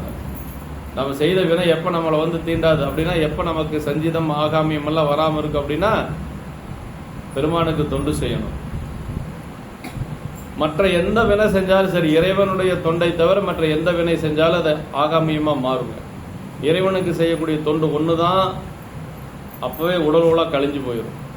ஆமா, அதான் 10ஆம் சூத்திரம் சொல்றது. அவரே தானேயாக எண்ணறி ஏகனாகி இறைவனை நிற்க மலமாயதனோடு வல்வினைகின்ற ஏகனாகி இறைவனை நிற்க. எல்லாமே இறைவனுக்காக செய்யக்கூடிய தொண்டுன்னு ஒன்று இருக்குது இல்லையா, கண்ணப்ப நாயனார் செஞ்சார் இல்லையா, அதுதான். ஆமாம், கண்ணப்ப நாயனார் செய்ததுனால தான் அது அவருக்கு வந்து எந்த ஒரு வினையும் வரல. அது எல்லாமே எப்படி கழிஞ்சது அப்படின்னா உடல் உலாய் கழிந்தது. அவர் செய்ததெல்லாம் சிவபுண்ணியமாக மாறியது. அதுதான் ஏகனாகி இறைவனின் நிற்றல் அப்படின்னு சொல்லி சொல்றது. மற்ற எல்லாத்துக்குமே நம்ம செய்யக்கூடிய உலகியல்ல செய்யக்கூடிய ஒவ்வொரு வினைக்கும் ஒரு எதிர்வினை உண்டுங்க. அதான் ஆகாமிய வினை என்று சொல்லி சொல்லுவது. சிவபுண்ணியத்துக்கு மட்டும்தான் இல்லை, சிவபுண்ணியத்துக்கு மட்டும் எதிர்வினை கிடையாது. அது தன்முனைப்போட செஞ்சா உண்டு, தன்முனைப்பு இல்லாம செய்யணும். சாமி தான் செய்யறாரு, இதை நம்ம வந்து ஒரு கருவி தான். அவர் செய்யறாரு, அவர் சொல்றாரு, நான் செய்யறேன். இல்லை அவர் முன்னின்று நடத்துறாரு, நான் அதன்படி நடக்கிறேன். அந்த மாதிரி ஒரு உணர்வோட தான் நம்ம செய்யணும். நானே செய்யறேன் அப்படின்னு அந்த முனைப்பு வந்துருச்சுன்னா அதுக்கு கண்டிப்பாக அதுக்கு வந்து வினை வந்துடும். அந்த இடத்துல ஆகாமிய வினை வந்துடும். 3 வினைகளும் நமக்கு வந்து நீங்கணுங்க. அதுதான் நமக்கு பிறப்பு நீங்கிறதுக்கு ஒரே வழி. 3 வினைகளும் நீங்கணும்.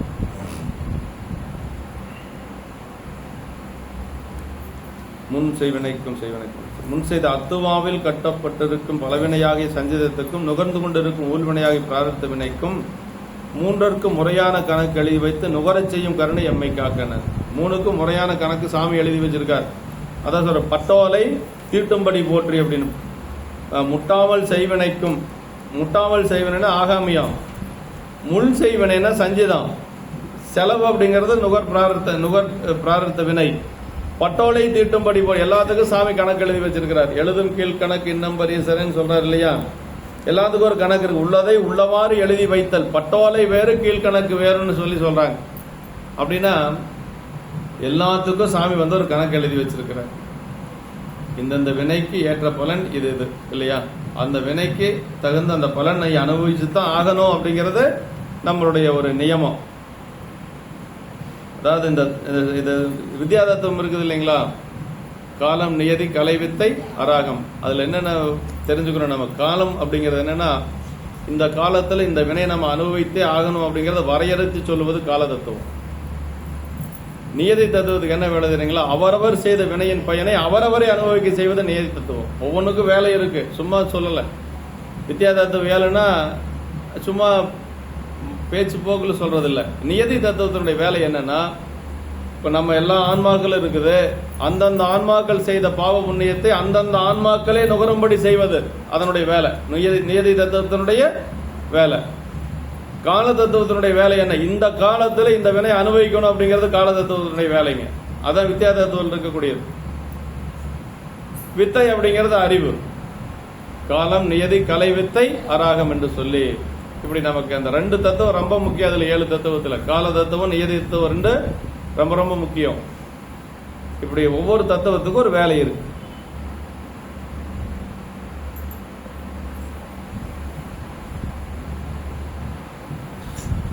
அப்ப பட்டோலை தீட்டும்படி போற்றி அப்படின்னு சொல்லி சொல்ற. பட்டோலை தீட்டும்படி போற்றி 3ற்கும் முறையான கணக்கு எழுதி வைத்து நுகர செய்யும் கருணை எம்மை காக்க.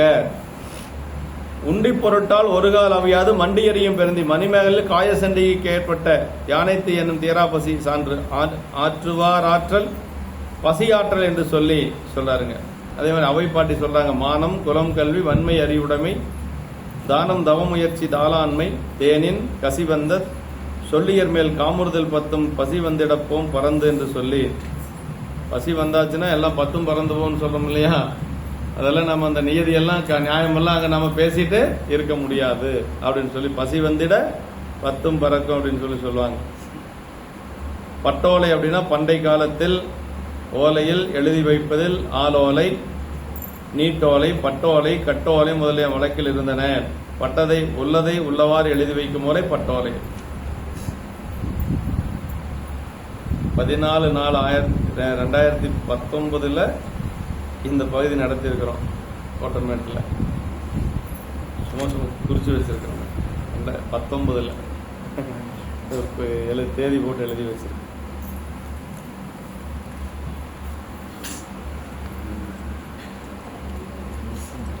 சரி, இந்த இருவினை பயன் அப்படின்னு சொல்றோம்லையே, அது வந்து மண்ணுயிருக்கு மட்டும்தானா, இந்த உலகத்துல உயிர்களுக்கு மட்டும்தானா, வேலை எல்லாத்துக்குமே உண்டா அப்படின்னா அது சொல்றாரு பாருங்க.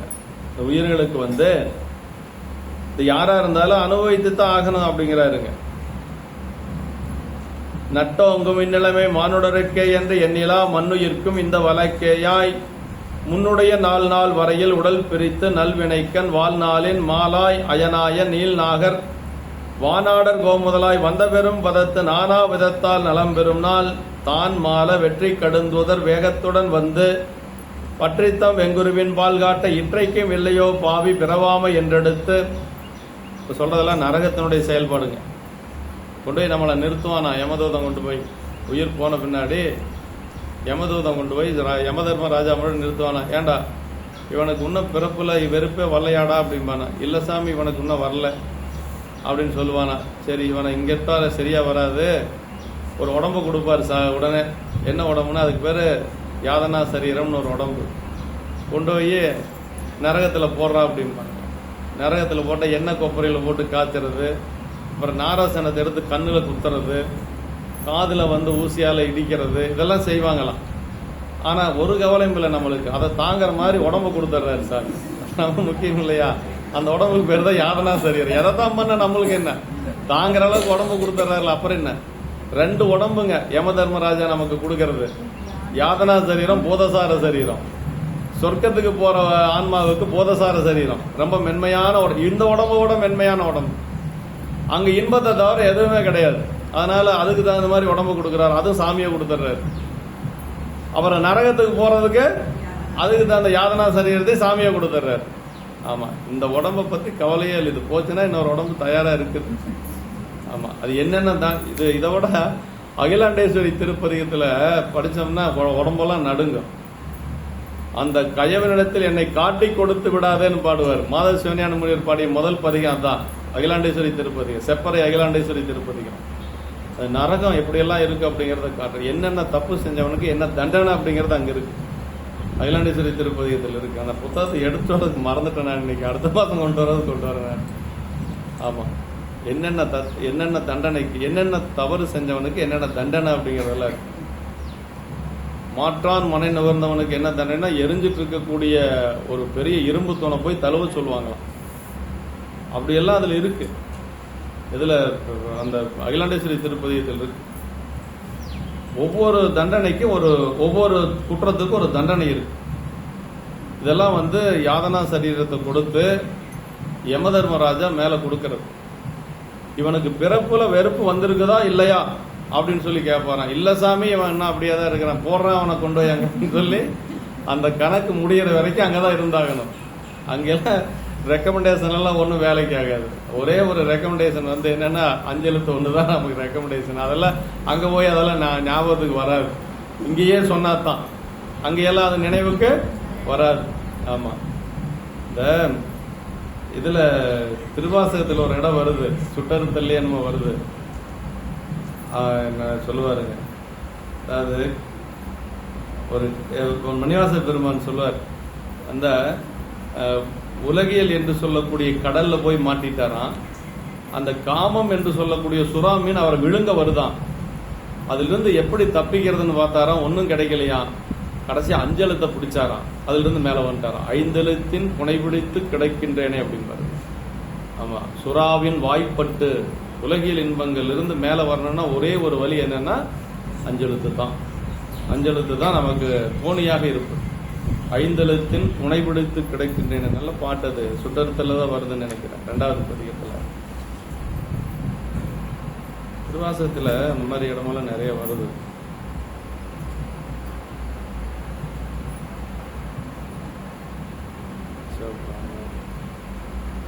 சதகத்துல தான் வரும்.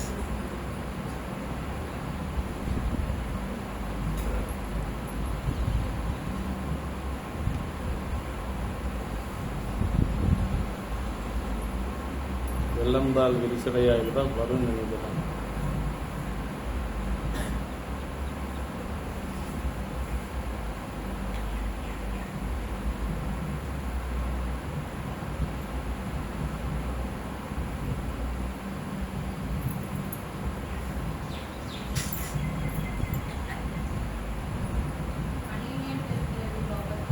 தனியனேன் பெரும்பிறவி பவத்து, அதான் அந்த பாட்டு தான்.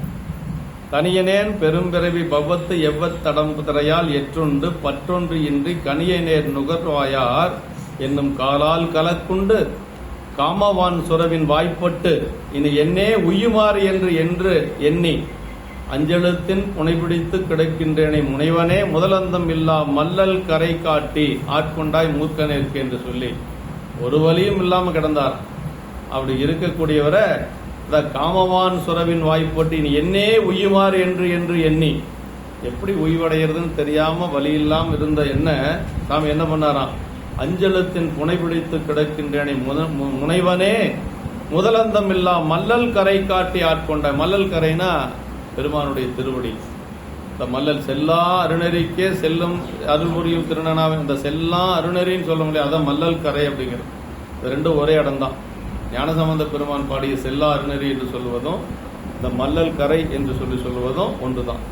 அப்படி அஞ்சலத்தின் புனைப்பிடித்து கிடைக்கின்றேனே முனைவனை முதலந்தம் இல்லா மல்லல் கரை காட்டி ஆட்கொண்டாய் மூர்க்க நேர்க்கே என்று சொல்லி அந்த ஆன்மாக்களுடைய நிலைய அப்படி சொல்றாரு. கனியை நேர் துவர்வாயார் என்னும் காலால் கலக்குண்டது பெண்ணுடைய இன்பம் தான் இருக்கு. ஆமா, கனியை நேர் துவர்வாயார் என்னும் காலால் கலக்குண்டு காமவான் சுரவின் வாய்ப்பட்டு இனி என்னே உய்யுமார் என்று எண்ணி அஞ்சலத்தின் புனை பிடித்து கிடைக்கின்ற. அஞ்சலத்து புனைனா தெப்பம் அர்த்தம். ஒரு வழி இல்லாதவனுக்கு ஒரு தெப்பம் வேணும். கடல்ல போய் சிக்கிட்டோன்னு வைங்களேன், தெப்பம் வேணும். அது அந்த தெப்பமாக இவருக்கு பயன்பட்டது அஞ்செழுத்து அப்படின்னு சொல்லி சொன்னார். நல்ல அருமையான இடம்.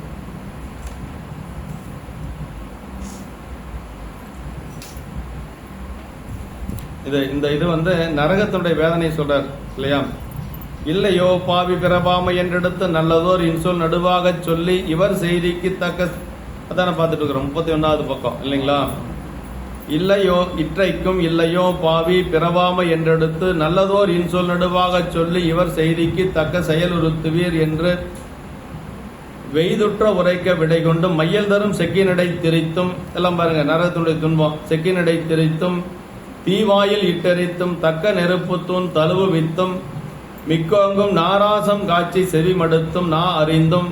நாக்க புடிச்சு அறிவானா பாருங்க, நாக்க பிடிச்சு அறியறது நாவறிந்தும். அப்புறம் ஈரா உன்னோனை தின்றென்று அடித்தும். அப்படி அந்த பச்சை மாமிசத்தை எல்லாம் சாப்பிட சொல்லுவாங்க. பேராமல் அங்கு ஆள் நரகத்து அழுத்து வித்தும் பின்னும் தம் வெங்கோபம் மாறாத வேட்கையராய் இங்கொரு நாள் எண்ணி முதல் காணாத இன்னல் கடுநரகம் 12 நாள் செல்லும் பணி கொண்டு முன்னாடி கண்டு கடன் கழித்தல் காரியமாம் என்றெண்ணி கொண்டு வரும் நோயின் குறிப்பறிவார் மண்டு எரியில் காய்ச்சி சுட அறுக்க கண்ணுரிக்க நல்நிதியம் ஈத்து தாய் தந்தை தமர் இன்புறுதல் வாய்த்த நெறி ஓடிய தேரென்கில் உயிர் போனகன்றாலே நீடு வரும் பாவம் என்றே நீங்கும் என நாடித்தன் மைந்தனையும் ஊர்ந்தோன் வழக்கே வழக்காக நஞ்சனைய சிந்தை நமன் தூதர் வெஞ்சினத்தால் அல்லலுறுத்தும் அருநரகம் கண்டு நிற்க வல்ல கருணை மரம் போற்றி. இந்த மாதிரி நரகத்தை சொல்லி முடிச்சும் கூட பெரிய புராணத்தை கொண்டு வந்து நிறுத்துறாரு பாருங்க. அதான் உமாதி சிவாச்சாரியருடைய ஒரு பெரும் கருணை. மண்ணெண்ணெய் சோழனை கொண்டு வந்துட்டாரு. மைந்தனையும் ஊர்ந்தோன் வழக்கே வழக்காக தன்னுடைய மகனை தேர்கால் இட்டார் இல்லையா, அதை கொண்டு வந்து நிறுத்துறாருங்க. நரகத்தை பத்தி எல்லாம் சொல்றாரு இதுல. அதுல கடைசியா அகிலாண்டேஸ்வரி திருப்பதிகத்துல அந்த கயவனிடத்தில் என்னை காட்டி கொடுத்து விடாதே அப்படின்னு சொல்லி அந்த அகிலாண்டேஸ்வரி திருப்பதிகத்தில் விண்ணப்பம் செய்வாரு. யாரு? நம்முடைய சிவஞான முனிவர். என்னை காட்டி கொடுத்து விடாதே அப்படின்னு சொல்லி அந்த மாதிரி யமதூதன் இருப்பான். அவன்கிட்ட எல்லாம் என்னைய நீ காட்டி கொடுத்துறாத என்று சொல்லி விண்ணப்பம் செய்யற மாதிரி அந்த பதிகம் அமைஞ்சிருக்கும். இதுல அதான் சொல்றாரு, நட்டோங்கும் இந்நிலைமை மானுடருக்கு என்று எண்ணில்லா மண்ணுயிர்க்கும் இந்த வழக்கேனார். எல்லா உயிர்களுக்கும் இதுதான் அப்படின்னு சொல்லி சொல்றாரு. அதாவது பொருந்தி மிக்கிருக்கும் இருவினை பயனின் இயல்பு மண்ணுலகில் உள்ள மக்கள் இனத்திற்கு அல்லாமல் எண்ணில்லாத உடல் பொருந்திருக்கும் உயிர்களுக்கும் இதே முறையில் அமைத்துனார். எல்லா உயிர்களுக்கும் ஒரே நியதி தான். தேவர்கள் மானுடர்கள் எல்லாத்துக்கும் ஒரே நியதி தான். அதான் சொல்றார். அப்படி முன்பு இவ்வளவு நாள் என்று வரையறுக்கப்பட்ட கால முடிவில் உடல் பிரித்து நல்வினைக்கன் உடலிலிருந்து உயிரை பிரியுமாறு செய்து நல்வினை நுகருங்காலத்தில் மாலாய் அஜனாகி நீல் நரகல் வானாடர் கோமுதலாய் வந்த பெரும்பதத்து திருமால் பிரம்மன் இந்திரன் முதலிய பெரிய தெய்வ பதவிகளில் இந்த உடம்பு பிரிச்சிருவார் முதல்ல இல்லைங்களா. உடம்பை உயிரையும் பிரிச்சிருவார். ஊனுடல் வேறு செய்தான் நொடித்தான் மலை உத்தமனேன்னு சொல்லி அப்படி அந்த உடம்பு பிரிந்ததுக்கு பிறகு அப்படி இதெல்லாம் நடக்கும் அப்படிங்கிறார். பல வகையான இனிய நுகர்ச்சிகளை நுகரும் காலத்து புண்ணியங்களை அனுபவித்து முடித்து பாவங்களை அனுபவிக்கும் காலம் வந்ததும் வெற்றி கடுந்தூதர் வேகத்துடன் வந்து பற்றித்தம் வெங்குருவின் பால் காட்ட உடனே யமதூதர்கள் வந்து நம்மளை தூக்கிட்டு போவாங்களாம். அதாவதுங்க, இது சாதாரண மக்களுக்கு தான் இது சொல்லப்பட்டிருக்கு. சிவகணங்களுக்கு யமதூதர்கள் வரமாட்டாங்க. அது ஒரு நினைச்சுக்குங்க. எல்லாத்துக்கும் ஒரே நியதி கிடையாது. இது பொதுவானவங்களுக்கு சொல்லப்பட்டது. சிவகணங்களை யார் வந்து அழைச்சிட்டு போகணும்னா சிவகணங்கள் தான் வந்து அழைச்சிட்டு போகணும், சிவனடியார்களை. அதாவது இதுக்கு ஒரு உதாரணம் சொல்லணும்னா மார்க்கண்டேயருடைய வரலாறு தான். மார்க்கண்டேயருக்கு காலம் முடிஞ்சது 16 வயது, அவ்வளவுதான். 16 வயது முடிஞ்சா போக வேண்டியதுதான். அவரு இங்க தான் இருப்பேன்னு அடம் பிடிக்க முடியாது. ஆனா அவர் ஒரு சிவனடியாரா இருந்ததுனால ஒரு சிவனடியார் இடத்துல யமதூதர்கள் செல்லக்கூடாது அப்படிங்கிறது ஒரு விதி இருக்கு. அவங்களுடைய எல்லை கடந்து வந்ததுனாலதான் யமன் வந்து உதப்பட்டான். யாரு? சிவபெருமான்கிட்ட. அவன் வந்து அவனுடைய எல்லை அளவுக்கு தான் நிக்கணும். சிவனடியார்கிட்ட போறதுக்கு அவனுக்கு ரைட்ஸ் கிடையாது. ஆமா, அவன் என்ன செய்யணும்? சிவகணங்களால் தான் சென்று அழைத்து கொண்டு பெருமான் திருவடிக்கு அவரை கொண்டு போகணும். இவங்க போறதுக்கு அந்த உரிமை இல்லை. இன்னொன்னு, பெருமான் திருவடியில் இருக்கக்கூடிய ஒருத்தனை போய் அப்படி உயரை கவருவதற்கு யமனுக்கு எந்த ஒரு உரிமையும் கிடையாது. ஏன்னா அவருக்கு திருவடியிலேயே அப்படியே சரணமா கிடக்கிற, சரண்டராய் கிடைக்கிற. அதனாலதான் காலன் வந்து அங்க உதைப்பட்டது அப்படின்னு சொல்லுவாங்க. அந்த மாதிரி இப்படி போய் கொண்டு போய் நிறுத்துறாங்க. வெற்றி கடுந்தூதர் வேகத்துடன் வந்து பற்றித்தம் வெங்குருவின் பால் காட்ட அப்படியே யமன் கிட்ட கொண்டு போய் அந்த தூதரெல்லாம் கொண்டு போய் நிறுத்தினாங்களாம். கூட்டுவனின் தூதர் விரைந்து வந்து பற்றி தம்முடைய கொடுமையான தலைவரிடத்தில் கொண்டு சென்று காட்டவும், இற்றைக்கும் இல்லையோ பாவி பிறவாமை. கூட்டுவன் வந்து அவங்களை பார்த்து கேட்கிறான், அழைச்சு கொண்டு வந்தவங்களை பார்த்து, பாவிகளே, இன்று வரை பிறவாமை வேண்டும் என்ற எண்ணம் வரவில்லையா அப்படின்னு சொல்லி அவர் கேட்கிறார். யாரு? கூட்டுவன் கேட்கிறான். அப்படி கேட்ட உடனே சொல்லி, நல்லதோர் இன்சொல் நடுவாக சொல்லி என்று எடுத்துக்கூறி நல்ல இன்சொல்லால் நடுநிலையாக பேசி இவர் செய்திக்கு தக்க செயலுறுத்துவீர் என்று வெய்தொற்று உரைக்க, உடனே கூட்டுவன் சொல்லிட்டான், இவன் செய்த பாவத்திற்கேற்ப தண்டனை செயல்களை நிறைவேற்றுங்கள் என்று கோபத்தோட சொன்னான். ரொம்ப கோபத்தோட இவன் என்னென்ன பாவம் செஞ்சானோ அதுக்கு தகுந்த மாதிரி இவனுக்கு வந்து தண்டனை கொடுங்க அப்படின்னு சொல்லி சொன்ன உடனேயே கோபம் கொண்டு போற விடை கொண்டு மையல் தரும் செக்கினடை தெரித்துனர் விடை பெற்று கொண்டு உடனே அழைச்சிட்டு போனாங்க. அழைச்சிட்டு போன உடனே அந்த உடம்பை கொடுத்துட்டாங்க. யாதனா சரீரம் என்று சொல்லக்கூடிய உடம்பு. நம்ம வேலைக்கு போனா ஒரு யூனிஃபார்ம் இது மாதிரி கொடுப்பாங்க வேற, அது மாதிரி அந்த இடத்துக்கு தகுந்த மாதிரி ஒரு யூனிஃபார்ம். இப்ப என்ன யாதனா சரீரம், அந்த உடம்பு கொடுத்து முதல்ல என்ன பண்ணாங்க பாருங்க, விடை கொண்டு தையல் தரும் செக்கினடை தெரித்து விடை பெற்றுக் கொண்டு யாதனா சரீரத்தில் உயிரை நிறுத்தி துன்பம் உண்டாகும்படி செக்கிலை இட்டு ஆட்டியும்.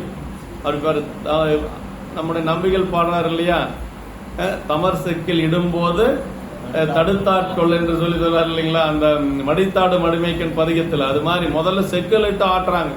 அதற்கு பிறகு என்ன பஞ்சாங்களா, தீவாயில் இட்டு எரித்தும் நெருப்பில் போட்டு எரித்தும், அப்படி எரிஞ்சிட்டு இருக்கிற நெருப்புகள் தூக்கி அப்படியே போடுவாங்க. அப்பவும் அந்த உடம்பு ஒன்னாகாதுன்னா பாருங்களேன், எப்பேற்பட்ட உடம்பா இருக்காது. அப்புறம் தக்க நெருப்பு தூண் தழுவு வைத்தும், பெரிய நெருப்பு தூண், பெரிய இரும்பு தூண், அதுல வந்து நல்ல காய்ச்சப்பட்ட இரும்பு தூண் எப்படி இருக்கும், ஆமா அப்படியே பலன் இருக்கு இல்லையா, அதை போய் கட்டி பிடிடா அப்படின்னு சொல்லுவாங்களாம். அதையும் போய் கட்டி பிடிக்கணுமா. அப்படி தழுவி கொண்டு கிடக்குமாறு செய்தும் மிக்கோங்கும் நாராசம் காய்ச்சி செவி மடத்தும், காதுல நல்ல ஊசியை காய வச்சு உள்ள செருகிறது. அந்த அளவுக்கு பாவம் செஞ்சிருக்கிறாங்க. ஆமா, மிக்கு எரிகின்ற நெருப்பில் இரும்பு கோலை காய்ச்சி காதில் நுழைவித்தும், அப்புறம் நான் அறிந்தும் பேசும் நாவினை அறிந்தெடுத்தும். அடியார்கள் எல்லாம் பேசணும்னு வச்சுங்களேன், அவ்வளவுதான் சாமி இந்த மாதிரி தான் கொண்டே விட்டார். இவன் இருக்கிற போதெல்லாம் என்னென்னமோ பேசிட்டான். அந்த நாக்கை முதல்ல அறுத்துரு அப்படின்னு சொல்லிடுவோம். அதனால நான் அறிந்தும், சத்தியநாயனார் அப்படித்தானே பண்ணார். ஆமா, ஈரா உன் ஊனை தின் என்று அடித்தும், அவர்களுடைய உடலின் தசையை அவரவரே தின்னுமாறு அடித்து கொடுத்தோம். நம்ம உடம்புனுடைய சதையை அரித்து நம்மளுக்கே கொடுப்பானா, தின்றா அப்படின்னு சொல்லி அதை யமதூதன் சொல்லுவானா. நம்ம உடம்புனுடைய சதையை நம்ம அறுத்து இதை தின்னு அப்படின்னு சொல்லி கொடுப்பானா. அப்படியெல்லாம் செஞ்சு அப்புறம் பேராமல் அங்கு ஆள் நரகத்தை அழுத்து வைத்து மீளாதபடி ஆழ்ந்த நரகத்தில் அழுந்த செய்தும். ஆமா, அப்படி ரொம்ப அந்த ஆள் நரகத்தில் போய் அழுந்த செய்து, இவ்வாறு தண்டித்த பின்னும் தங்களுடைய கொடிய சினம் மாறாமல் மேலும் தண்டிப்பதிலே வேட்கையுடையராய் இப்படி எல்லாம் செஞ்சு அவனுக்கு கோபம் தீரலையா? அவன் எவ்வளவு கோபக்காரனா இருப்பான் பாருங்களேன். மீண்டும் இங்கொரு நாள் எண்ணி முதல் காணாத இன்னல் கடல் இவ்வாறு அனுபவிப்பதில் ஒரு நாளும் அதன் கொடுமை எண்ணி காண முடியாத துன்பத்தையே தருகின்ற கொடிய நரகத்தை மிக நீண்ட காலம் கூட்டுவனின் தூதுவர்கள் பணித்து தண்டனையை கொண்டு செலுத்த கொஞ்ச நாள் எல்லாம் இல்லைங்க, கணக்கு இருக்கு. நீங்க எவ்வளவு பாவம் செஞ்சிருக்கிறோமோ அந்த அளவுக்கு அங்க இருக்கணும். நம்ம எங்க நரகத்துல அவன் புண்ணியம் செஞ்சா அந்த புண்ணியத்த அளவுக்கு சொர்க்கத்துல இருக்கலாம். ஆமா, அங்கிருந்து அப்படியே டைரக்டா எல்லாம் முடிஞ்சு போச்சு, பெருமாள் திருவடிக்கு போலான்னு பைபாஸ் ரோடெல்லாம் ஒன்றும் கிடையாது. மீண்டும் மண்ணுலகத்துல வந்து பிறந்துதான் ஆகணும். நரகத்துக்கு போனாலும் சரி, சொர்க்கத்துக்கு போனாலும் அப்படித்தான். நீங்க செய்த நல்வினை பயன் தீருகின்ற வரைக்கும் சொர்க்கத்தில் இருக்கலாம். அதற்கு பிறகு அங்கிருந்து ஏதாவது தனியா ரூட் ஏதாவது சிவலோகத்துக்கு போறதுக்கு இருக்கான்னு அப்படியெல்லாம் ஒன்றும் கிடையாது. மீண்டும் மானுட பிறப்புக்கு வந்து புண்ணியங்கள் செய்து அதற்கு பிறகுதான் மேலே போக முடியும். அப்படியெல்லாம் யாருனாலே போக முடியாது. அதெல்லாம் என்னன்னா வினையின் பயன்களை அனுபவிக்கக்கூடிய ஒரு இடம்தான் எது? சொர்க்கம், நரகமெல்லாம் எல்லாமே தீர்ந்து எப்பொழுதும் நீங்காத ஒரு இடம் எது அப்படின்னா பெருமான் திருவடி தான். அதான் கண்ணப்பநாயனார் கோணத்துல வருது, மேவினார் பிரிய மாட்டா விமலனாருக்கு அடுத்தது என்னன்னு கண்ணப்பநாயனார் சொல்றாரு இல்லையா? பாவியன் கண்டவண்ணம் பரமனாருக்கு அடுத்தது என்ன, ஆவியின் இனிய எங்கள் அத்தனாருக்கு அடுத்தது என்ன, மேவினார் பிரிய மாட்டா விமலனாருக்கு அடுத்தது என்ன. போனா திரும்பி வராத ஒரே ஒரு இடம் எதுன்னா பெருமான் திருவடி ஒண்ணுதான். மற்ற எங்க போனாலும் இங்க வந்துதான் ஆகணும். அப்படியே எல்லாம் நேரடியா போக முடியாது. அதுதான் தேவர்கள் எல்லாம் வருத்தப்படுறாங்க. பூமியில் போய் பிறவாமையால் நாம் போக்குகின்றோம் அப்படின்னா அவமே இந்த பூமி சிவனைய கொள்கின்றவார் என்று நோக்கின். பூமியில போய் பிறந்திருந்தா கூட இதை சிவபூசை பண்ணி 4 அடியார்களுக்கு சாப்பாடு போட்டு எப்படியாவது பெருமான் திருவடி அடைஞ்சிருக்கலாம். ஆனா அதுக்கு வாய்ப்பு இல்லாம இப்படியே இருக்கிறமே. எத்தனை காலத்துக்கு தான் இப்படியே இருக்கிறது? அவங்களுக்கும் போர் அடிச்சுறாரு. அது கீழேயும் வர முடியல, அதுக்கு மேலையும் போக முடியல. இப்ப நம்மளாவது ஒன்னா இங்க இருப்போம், இல்லைன்னா அங்க போவோம். ஆனா அவங்க எப்படி எங்கேயும் போக முடியாது, அங்கேயே இருக்கிறாங்க, விண்ணுலகத்திலேயே இருக்கிறாங்க. அதான் அவங்க எல்லாம் பேசிட்டு இருக்கிறாங்களா? மணிவாசக பெருமான் சொல்றாரு, கேட்டவர் சொல்றாரு, நாமெல்லாம் போய் மண்ணுல பிறக்காம போயிட்டோமேன்னு பேசிக்கிறாங்களா? பூமியில் போய் பிறவாமையால் நாம் போக்குகின்றோம், அவமே இந்த பூமி சிவனைய கொள்கின்றவார் என்று நோக்கி திருப்பெருந்துறை மாலா என்று சொல்லி சொல்றாரு. அப்ப இந்த மண்ணுலகம் தான் நமக்கு வந்து இறைவன் திருவடி அடைகிறதுக்கு அருமையான ஒரு இடங்க.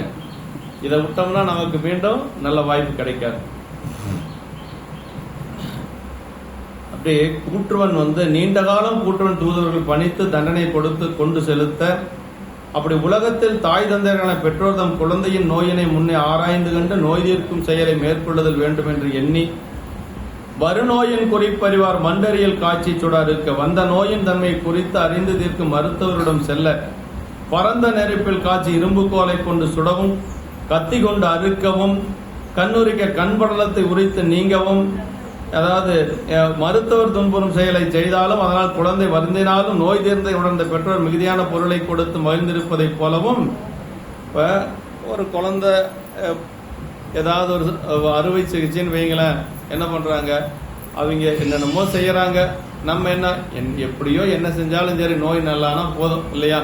நமக்கு என்ன நோய் நல்லாகணும். அது மாதிரி எவ்வளவு துன்பப்பட்டாலும் வினைகள் நீங்கினா போதும் அப்படின்னு சொல்லி நினைக்கிறாங்களாம். அப்புறம் அது சொல்றாரு, உடனே சொல்றாரு, ஓடிய தேரணிகள் உயிர் போன கண்டாலே நீடு பெரும்பாவம் இன்றே நீங்கும் என நாடித்தன் மைந்தனையும் ஊர்ந்தேன் வழக்கே வழக்காக அப்படின்னு. அறநெறியில் ஆட்சி செய்த மனுநீதி சோழன் தன் மகன் ஊர்ந்து சென்ற தேரிடையில் புகுந்து உயிர் நீத்த பசுக்கண்டின் பாவத்திற்கு அவன் ஆளாகாமல் அப்பாவம் மகனை விட்டு நீங்க வேண்டும் என்று கருதி தன் அறிவினால் மகனையும் தேர்காலில் இட்டு ஊர்ந்து கொன்றவனின் அறநெறி போலவும் அப்படின்னார். அதாவதுங்க ரொம்ப முக்கியமான இடம்.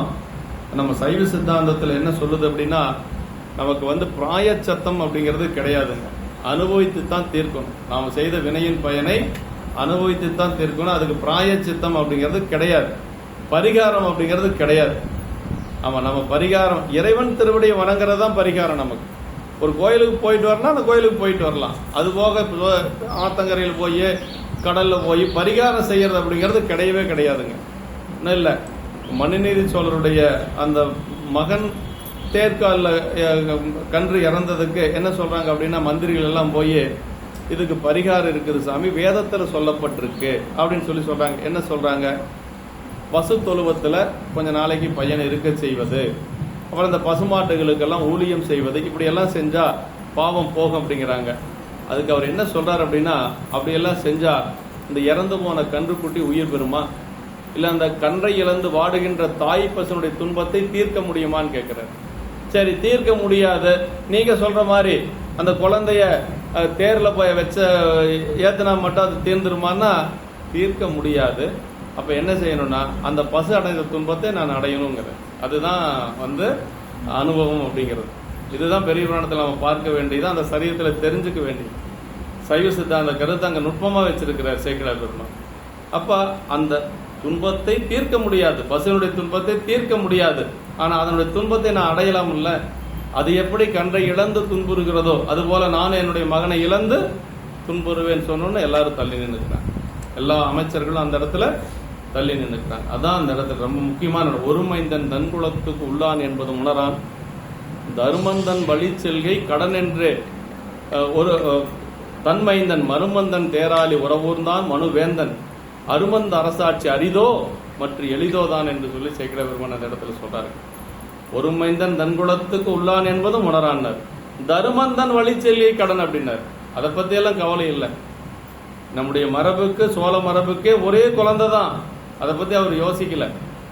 தர்மத்தின் வழியில போகணும் அப்படின்னு நினைச்சாராம். தருமந்தன் வழி செல்கை கடன் என்று தன்மைந்தன் மர்மம்னா மார்புங்க, மருமந்தன் தேராளி உறவூர்ந்தான் மனுவேந்தன் அப்படின்னா அங்கதான் சொல்றார். அருமந்த அரசாட்சி, இப்படியெல்லாம் ஆட்சி செய்யறதுன்னா இந்த அரசாட்சி என்ன சாதா அரிதோ மற்ற எளிதோதான் அப்படின்னாரு. அப்படியெல்லாம் ஒரு சட்டம் இருந்துன்னு வைங்களேன், அப்படியெல்லாம் ஒரு நீதிப்படி தான் அரசாட்சினா எவனாவது எலெக்ஷன் நிற்பான்னு நினைக்கிறீங்களா? ஆளே கிடைக்காது இன்னைக்கு. அந்த சீட்டு காலியாவே இருக்கு, யாரு வேணாலும் போய் உட்காந்துக்கலாம். ஆமா, அதுதான் சேக்கிழ பெருமான் அன்னைக்கே கேட்கிறாரு. இந்த சரிதத்தை எப்படி சொல்லுவார்னா, எழுதினவர் ஆசிரியர் பெருமானார் அமைச்சர், சரிதம் யாரை பற்றியது? அரசனை பற்றியது. உரையாசிரியர் யாரு? வழக்கறிஞர். யாரு? சிவக்குனி ஐயா இல்லைங்களா? ஒரு அரசனை பற்றிய சரிதம் எழுதிய ஆசிரியர் பெருமான் ஒரு மந்திரி, அதுக்கு உரை எழுதினவர் ஒரு வழக்கறிஞர். அப்புறம் எப்படி இருக்கும் பாருங்க.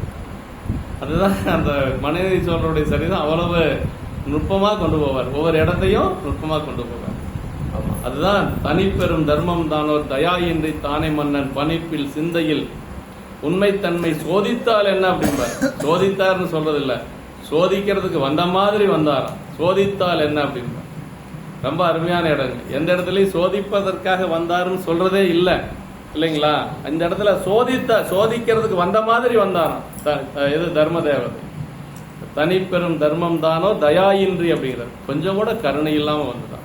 என்னதான் இருந்தாலும் அப்படியே வர்றது.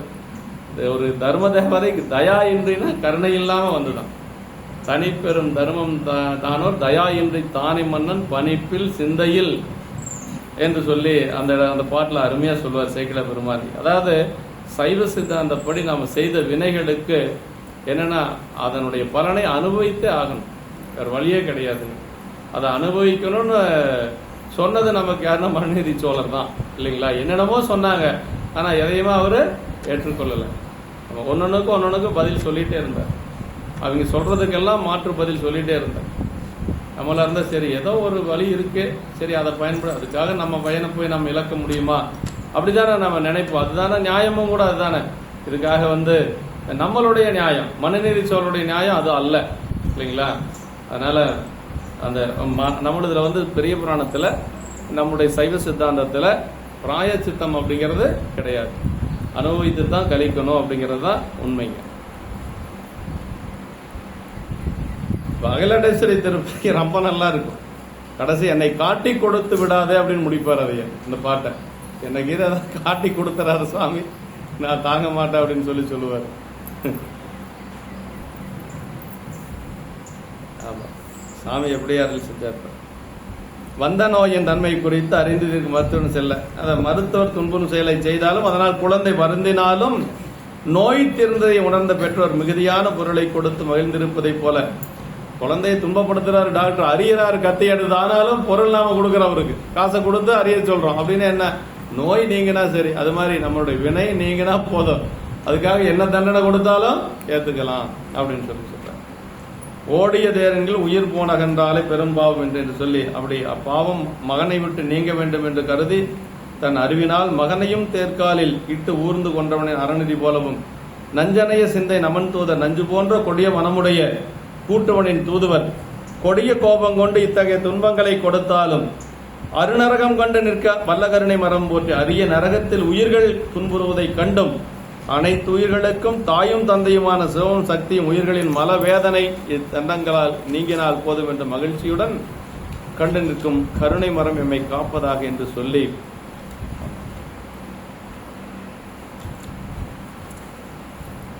நல்வினை பயனை நுகர்வதில் மக்களை காட்டிலும் தேவர்களுக்கு வாழ்நாள் அதிகம். ஆதலால் நீல் நாகர் என்று சொல்லி சொல்றார்கள். செய்திடு கருமத்தால் சேர்பயன் உலகத்து வைதிகள் இருள் சீர்க்கும் வானவன் உலகாதி பைதிகள் மணிநாக பள்ளியன் உலகந்தம் ஐதமன் உலகத்தின் ஆர்வமோடு எய்துவதாம் என்று சொல்லி பேரூர் புராணத்துல அந்த வாழ்நாள் முடிந்து யமதூதர் விரைந்து சென்று தவறாமல் உயிரை பிடித்து செல்வர். அதனால் வெற்றி கடுந்துவதர் வேகத்துடன் வந்து பற்றி என்றார் என்று சொல்லி சொல்றார். பிறப்பெண்ணும் பேதமை நீங்க சிறப்பொன்னும் செம்பொருள் காண்பது அறிவு என்று சொல்லி வள்ளுவ பெருமான் சொல்றார். பிறப்பு நீங்க என்ன செய்யணும்? செம்பொருளை காணணும். செம்பொருள் என்ன? சிவபெருமான் தான் செம்பொருள். நமக்கு எப்பொருள் யார் யார்வாய் கேட்போம் அப்பொருள் மெய்ப்பொருள் காண்பது அறிவு. மெய்ப்பொருள் செம்பொருள் எல்லாமே சிவபெருமான் தான். பிறவாமையை இதுவரை பெறவில்லை, அதனால் இற்றைக்கும் இல்லையோ பாவியை பிறவாமை என்றார். உயிர் இவ்வுலகில் வாழும் போது பருவுடலான பூத உடலை பெற்றிருக்கும். உடலை விட்டு பிரிந்து செல்லும் போது நுண்ணுடம்பாகிய புரியட்ட சரீரத்துடன் செல்லும். சுவை, ஒலி, ஊறு, ஓசை, நாற்றம், மனம், புத்தி, அகங்காரம் ஆகிய எட்டால் ஆனது புரியட்ட சரீரம் என்று சொல்லி வீடு வேறு அல்லது முற்றளிப்பு காலம் வரை அந்த உடம்பு இருக்கும். வீடு வேறு அல்லது முற்றளிப்பு சர்வ சம்ஹாரம் வரைக்கும் அந்த உடம்பு இருக்கு. ரொம்ப முக்கியங்குது. கடைசி வரைக்கும் எந்த உடம்பு இருக்குதுன்னா சூக்க உடம்பு தான். சூக்கும் உடம்பு எது வரைக்கும் இருக்கும்? வீடு வேறு பெருமான் திருவடி அடைகின்ற வரைக்கும் இருக்கும். அப்படி இல்லைன்னா சர்வ சம்ஹார காலம் இருக்குது இல்லையா? சங்கார காலம் உலகமெல்லாம் அழிய அது வரைக்கும் இருக்கும் அப்படின்னு சொல்லி சொன்னார். ஆமா, அப்ப எல்லாமே அழிஞ்சு போயிருது இல்லையா? இறைவன் மட்டும்தான் இருப்பார், வேற யாரும் இருக்க மாட்டாங்க. இறைவன் மட்டும்தான் இருப்பார். மீண்டும் உலகம் ஆரம்பிக்கும். புனருற்பம் என்று சொல்லுவது அதுதான். உலகம் மட்டுமே இருக்கு.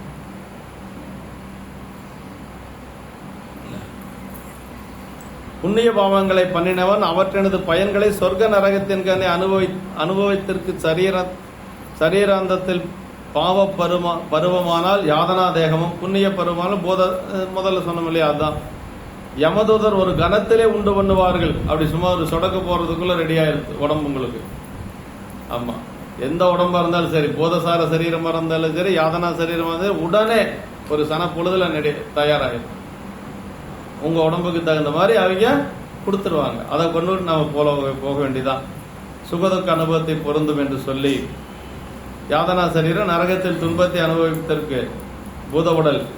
யாதனா சரீரம் அத பூதசார சரீரம் சொர்க்கத்தில் இன்பத்தை அனுபவிப்பது என்று சிவஞான சித்தியார் சொல்றது. பூதனா சரீரம் போனால் புரியட்ட ரூபந்தானே யாதனா சரீரமாகி இன்ப துன்பங்கள் எல்லாம் நாதனார் ஆணை வைக்க நரகொடு சுர்க்கம் துய்த்து தீதில்லா அனுவாயோனை சேர்ந்திடும் சீவன் எல்லாம் என்று சொல்லி சிவஞான சித்தியார்.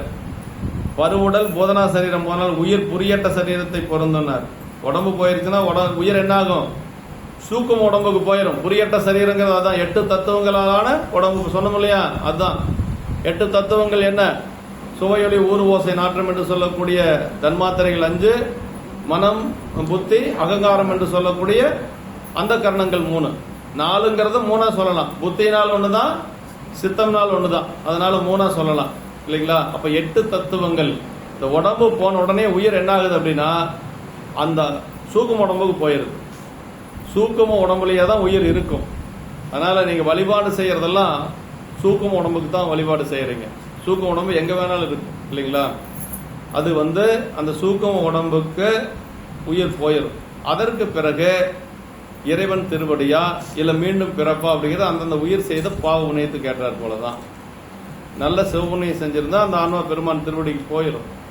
இல்ல கொஞ்சம் கொஞ்சம் அப்படி உலகில் இன்பங்கள் இருந்துட்டே இருந்திருந்துன்னு வச்சுங்களேன், யாருக்கு எப்படி இருக்குன்னு நம்மளுக்கு தெரியாது. கடைசி வரைக்கும் அந்த ஆன்மா எப்படி இருக்குது இறைவன் ஒருவனை தவிர யாருக்கும் தெரியாது. அப்படி கொஞ்சம் உலகியல் நாட்டங்கள் இருக்கக்கூடிய ஆன்மாக்கள் மீண்டும் பிறப்புக்கு வரும். எப்படி பிறக்கும்னா கொஞ்சம் பூஜை பண்ணி ஒரு பக்குவ நிலையில் இருக்கக்கூடிய ஆன்மாக்கள் மீண்டும் பிறக்குதுன்னா ஒரு நல்ல குடியில சிவ பூசை பண்ணக்கூடிய ஒரு குடும்பத்தில் நல்ல பூசை பண்ணக்கூடிய ஒரு பாக்கியத்தோட பிறக்கும். அது கொஞ்சம் புண்ணியம் செஞ்ச ஆன்மாக்கள். ரொம்ப பாவமே செஞ்சுட்டு இருந்த ஆன்மா என்ன ஆகுன்னா ரொம்ப மோசமான ஒரு நிலைமையில அந்த மாதிரி ஒரு குடும்பத்தில் பிறக்கும். அவங்க நம்ம பிறப்பு எடுப்பது கூட நம்ம செய்த பாவ புண்ணியத்திற்கு ஏற்றார் போலதான் சாமி நமக்கு பிறப்பு கொடுக்கிறார், உடம்பு கொடுக்கிறார். அது ரொம்ப முக்கியம் நமக்கு.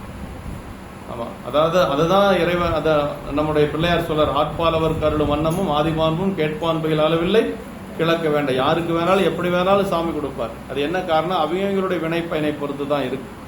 யாரும் யாரையும் சொல்ல முடியாது. நல்வினைக்கேற்ப போதசார சரீரம் பெற்று சொர்க்கத்தில் இன்பத்தை அனுபவிக்கும் இறைவன் ஆணையின் மன்னம் நரகம் சொர்க்கத்தை அனுபவித்து அணுவடிவில் உயிர் அடுத்த பிறப்பிற்கு சென்று சேரும் என்பது பாடல் கருத்து.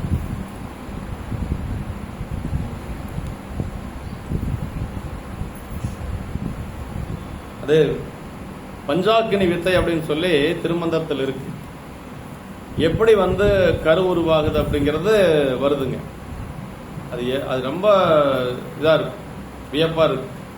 திருமூலர் எப்படி எழுதினார் தெரியாது. நம்ம பஞ்சாக்கினி வித்தை அப்படின்னு சொல்லி சொன்னோம். மழை நீர் இருக்குது பாருங்க, அதுதான் மழை நீர் உணவு தானியமாக மாறி நம்ம தானியத்தின் மூலமாக உடம்புக்குள்ள அந்த உடம்புல இருக்கிற ரத்த சுக்கிலமாகி சுக்கிலம் ஆணுடைய உடம்புல இருந்து அது பெண்ணுடைய உடம்புக்கு போய் அதற்கு பிறகு பிறப்புக்கு வருது. அதுக்கு பேர் பஞ்சாக்கினி வித்தை அப்படின்னு சொல்லி சொல்லுவாங்க. திருமந்திரத்தில் ரொம்ப தெளிவாக சொல்லப்பட்டிருக்கு. எல்லாத்துக்கும் காரணம்னா மழை நீர் அப்படின்னு சொல்லி சொன்னாங்க. இப்படியெல்லாம் நமக்கு இந்த பிறப்பு நமக்கு சாமி கொடுக்குறாரு. என்னமோ நமக்கு ஒண்ணுமே, அதாவது ஒரு பெரிய ஒரு சைக்கிள் நடந்துட்டே இருக்குது உலகத்துல. பெருமானுடைய ஒரு திருவருள் சக்கரம் அப்படிங்கிறது, அந்த கால சக்கரம், இறைவனுடைய திருவருள் சக்கரம், ஆணை அப்படின்னு சொல்லி சொல்றது. இதெல்லாம் அப்படியே நடந்து கொண்டே இருக்கு. தெரு சொலாளர் உருசினம் திருகி எற்றியும் எத்தும் குற்றம் கொலியி ஈர்ந்தும் போழ்ந்தும் எற்றுபு குடைந்தும் வார்ந்தும் குறைத்தும் மதனாய்க்கு ஈந்தும் செக்குரற் பெய்தும் தீநீர் வாக்கியும் குழுக்குடை அலுவத்து அருக்கியல் சேற்று பன்னெடுங்காலம் அழுத்து என்னா வரையல் தண்டத்து மாறா கடுந்து நிறையம் என்று சொல்லி கோயில் நான்மணி மாலையில அத சொல்லப்பட்டிருக்கு. நரக துன்பத்தை பற்றியெல்லாம் சொல்லப்பட்டிருக்கு. தருமனார் நமர்சைக்கில் இடும்போதுன்னு சுந்தரனுடைய தேவாரத்தில் வருது இல்லைங்களா? பெரிய திருமொழியில் சில வம்புலாம் கூந்தல் மனைவியை துறந்து பிறர் பொருள் தாரம் என்றவற்றை நம்பினார் இறந்தால் நமந்தமர் பற்றி எற்றி வைத்து எரியலுகின்ற செம்பினால் என்ற பாவையை பாவி தழுவன மொழிவதற்கஞ்சி நம்பனை வந்தன் திருவடி அடைந்த நைமி சாரணையத்தில் எந்தாய். பெரிய திருமொழியில வைணவத்தில் ஒரு பாட்டு வருது பாருங்க. மனைவி வேண்டான்னு சொல்லிட்டு போயிட்டான். மனைவி வேண்டான்னு போனவன் என்ன செய்யணும்? முழு துறவில் இருக்கணும். வேறொருத்தனுடைய மனைவிய சேர்ந்தானா. அப்படி இருந்த அவன் இறந்ததுக்கு பிறகு என்ன செஞ்சாங்களா? எரி எழுகின்ற செம்பினால் என்ற பாவையை பாவி தழுவன மொழிவது அஞ்சி என்று சொல்லி சொன்னார். செம்பினாலான அந்த இரும்பு பாவையை தழுவ சொல்லி நரகத்துல தண்டனை கொடுத்தாங்க என்று சொல்லி, அதுக்கு அஞ்சி பெருமானே உன் திருவடி அடைந்தேன் என்று சொல்லி பெரிய திருமொழியில ஆழ்வார் பாடியிருக்கிறார். வம்புலாம் கூந்தல் மனைவியை துறந்து பிறர் பொருள் தாரம் என்று இவற்றை நம்பினார் இறந்தால் நமந்தமர் பற்றி ஏற்றி வைத்து எரியலுகின்ற செம்பினால் என்ற பாவையை பாவி தழுவன மொழிவதற்கு அஞ்சி நம்பனே உன் திருவடி அடைந்த நைமி சாரணையத்தில் எந்தாய் என்று சொல்லி பெரிய திருமொழியில சொல்ற. குலசேகர ஆழ்வார் சொல்றார் பாருங்க, வாளால் அறுத்து சுடினும் அறுத்தவன்பால் மாளாத காதல் நோயாளன் போல் என்று சொல்லி. இந்த குலசேகர ஆழ்வார் அப்படிங்கிறது கேரளா தானுங்க. நம்ம குருபூஜைக்கு போறோம் இல்லையா, நம்பிகளுடைய குருபூஜைக்கு, அதுக்கு அடுத்த நாள் குலசேகர ஆழ்வார் குருபூஜை. குலசேகர பட்டணம் அங்க இருக்கு, பக்கத்திலேயே இருக்கு, 2-3 கிலோமீட்டர்லயே குலசேகர பட்டணம் அங்க ஒண்ணு இருக்கு, ஒரு ஊர் இருக்கு. அது குலசேகர ஆழ்வார் அவதரித்த இடம். அங்க குரு பூஜை அடுத்த நாளே வரணும். சுந்தரமூர்த்தி சாமிகளுடைய குரு பூஜைக்கு அடுத்த நாளே குலசேகர ஆழ்வாருடைய குரு பூஜை. சிவஞான சித்தியார் சொல்றார், மண்ணுளை சில வியாதி மருத்துவன் அறுத்தியோடும் திண்ணமாய் அறுத்து கீறி தீர்த்திடும் சிறநோய் எல்லாம் கண்ணிய கட்டிப்பாலும் கலந்துடன் தீர்ப்பன் அண்ணலும் இன்பதுன்பம் அறுத்திய வினையறுப்பன் என்று சொல்லி சிவஞான சித்தியாருங்க.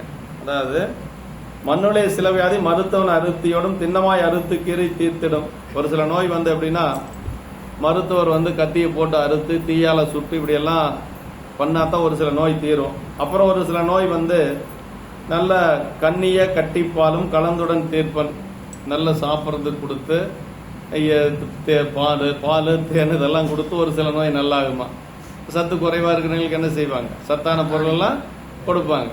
அது ஒரு முறை, நோய் தீர்க்கக்கூடிய முறை. இன்னொரு முறை வாளால் அறுத்து தீயால் சுட்டு இப்படியும் செய்வாங்க. அப்படின்னா அது மாதிரி அண்ணலும் இன்ப துன்பம் அறுத்திய வினை அறுப்பன் என்று சொல்லி பெருமானும் நமக்கு இன்ப துன்பங்களை கொடுத்து நம்முடைய வினைகளை அறுப்பான் என்று சொல்லி சொல்றாரு. தீயவற்றை செய்தால் அதற்குரிய தண்டனை அனுபவித்து விட்டால் பின்னர் பாவப்பயன் வாராது என்பதை மனுநீதி சொல் மகனை தேரூர்ந்து கொன்றதை சான்று காட்டி விளக்கினார். ஒரு நீதிபதியும் நீதிக்காக தந்திக்கப்பட்ட குற்றவாளியும் சொர்க்கோலகத்திற்கு செல்லுகின்றனர். இது மெய்ப்பொருளியல் வரலாற்றில் அருமையான இடங்குது. என்னன்னா, ஒரு நீதிபதி இன்னொருத்தர் நீதிபதியினால் தண்டிக்கப்பட்ட குற்றவாளி, அவனும் சொர்க்கத்தில் இருக்கிறான், இவனும் சொர்க்கத்தில் இருக்கிறான். எப்படிங்கிறது அப்படின்னா, ஒரு நல்ல நீதிபதி சொர்க்கத்துக்கு போறான், ரைட்டு. குற்றவாளி எப்படி சொர்க்கத்துக்கு போனான்னா, நல்ல தீர்ப்பை சொன்னதுனால அவர் சொர்க்கத்துக்கு போனாரு. இவன் அந்த தண்டனை அனுபவித்ததுனால சொர்க்கத்துக்கு போனான்.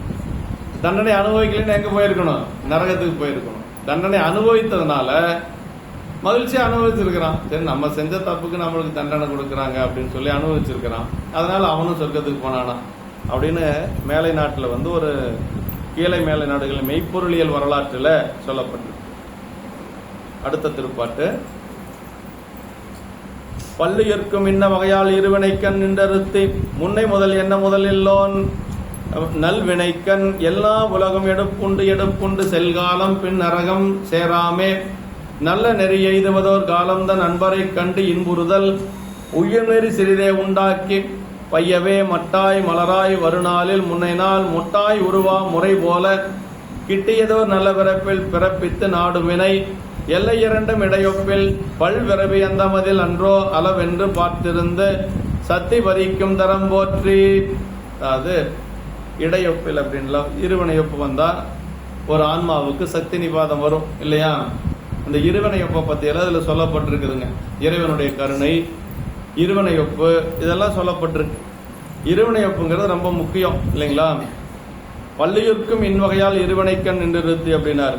அப்படின்னா இதுவரை கூறப்பட்ட முறையில் காத்தருளிய பல உயிர்களுக்கும் கட்டுநிலை நீங்கும் வரை இருவினை பயன்களை நுகரச் செய்து, அதாவது நமக்கு பெத்த நிலைய ரெண்டு ஒன்று தான், கட்டு பெத்தம்னால் ரெண்டு ஒன்று தான் இல்லைங்களா. இப்போ இருக்கக்கூடிய நிலை தான் பெத்த நிலை என்று சொல்லுவது.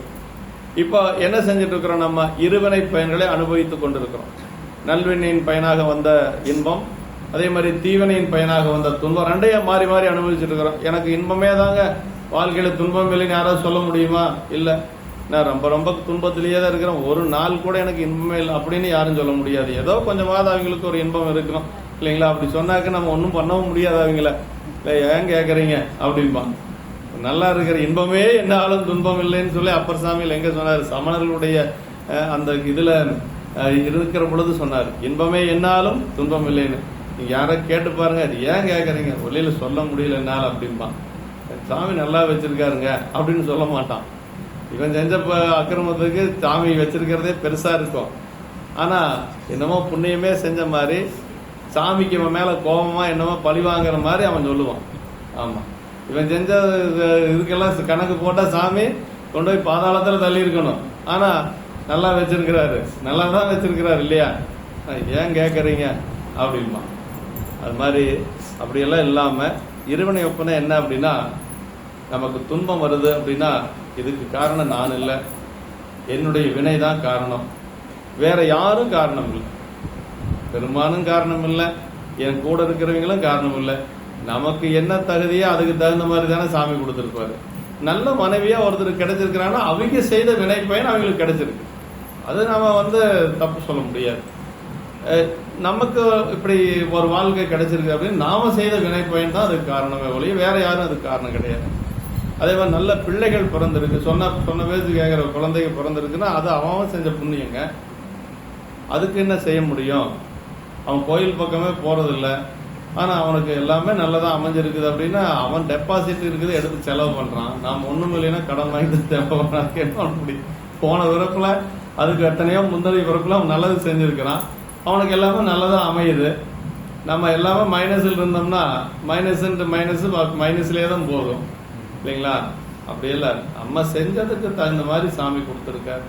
அதை வச்சு நாம சரி போதும் போ அப்படின்ட்டு போயிட்டே இருக்க வேண்டியதுதான் இல்லைங்களா?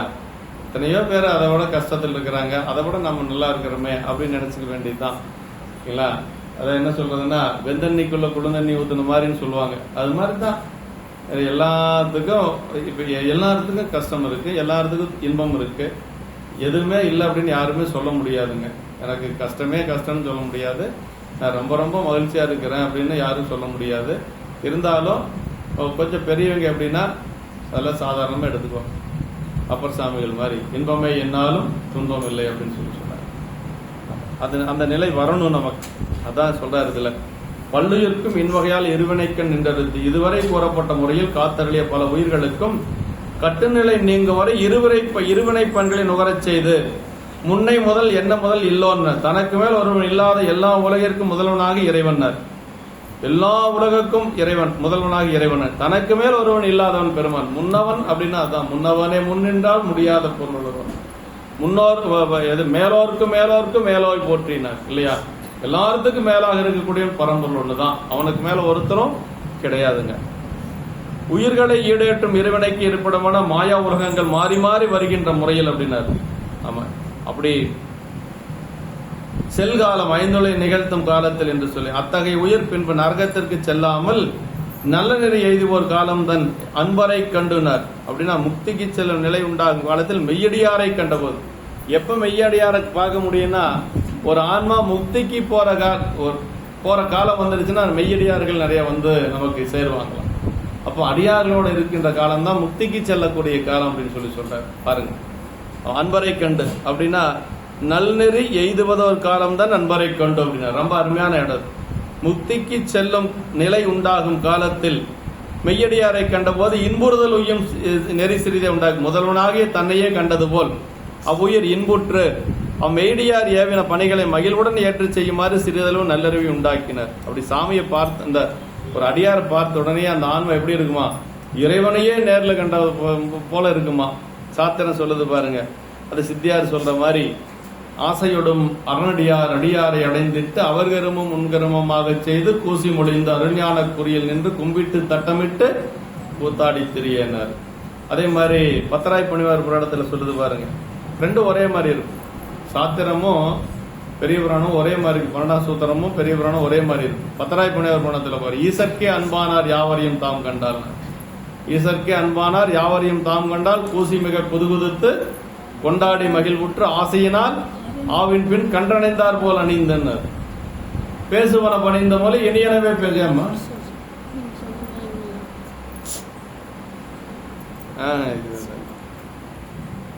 விடுவர் விழி தண்ணில் ஓசியார். இப்ப ஆசையோடும் அரணடியார் அடியாரை அடைந்துட்டு அப்படின்னு சித்தியார்ல. அதே மாதிரி ஈசற்கே அன்பானார் யாவரையும் தாம் கண்ட அப்படின்னு சொல்றாரு. அந்த அகிலாண்டேஸ்வரி பதிகம் என்னென்ன செய்வாங்க அப்படிங்கறத சொல்றாரு பாருங்க. நரகத்துல விடுவர் விழுதண்ணில் ஊசினார், கண்ணுல முதல்ல ஊசி ஏத்துவாங்க. அப்புறம் என்ன சொல்றாரு, விம்முறை இறக்குவர் நரகுதரும் வெவ்வேறு விதமாக ஊலி ஊலி காலம் தழுத்துவர் தலையெலும்பில் உச்சியில் கவிலுற அடிப்பர். தலையில வேகமா ஓங்கி அடிப்பானா, உச்சியே உடஞ்சு போற மாதிரி மண்டை உடையிற மாதிரி தலையில ஓங்கி அடிப்பாங்களாம் சொல்றாரு. அதாவது காலமது அழுத்துவர் தலையெலும்பில் உச்சி கவிலுற அடிப்பர், அந்த கனலொத்த யமதோதர் கையில் அடியேன் தன்னை காட்டி கொடுத்திடாதே அப்படின்னாரு. அந்த மாதிரி யமதோதர்கிட்ட என்ன காட்டி கொடுத்துடாத சாமி. ஆலமது உண்டமரர் தமையாண்ட நீள்கருணை அன்னமே உன்னை நம்பினேன் அருள்ஞான வாரியை ஆசையே ஆசை மேவிய செல்வ அகிலாண்டம் என்னும் அரசே என்று சொல்லி சொல்றாரு.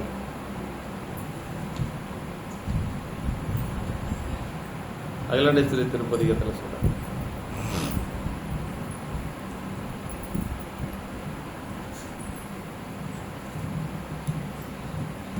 அந்த பாட்டு எனக்கு அனுப்பிச்சு விட்டுருங்க.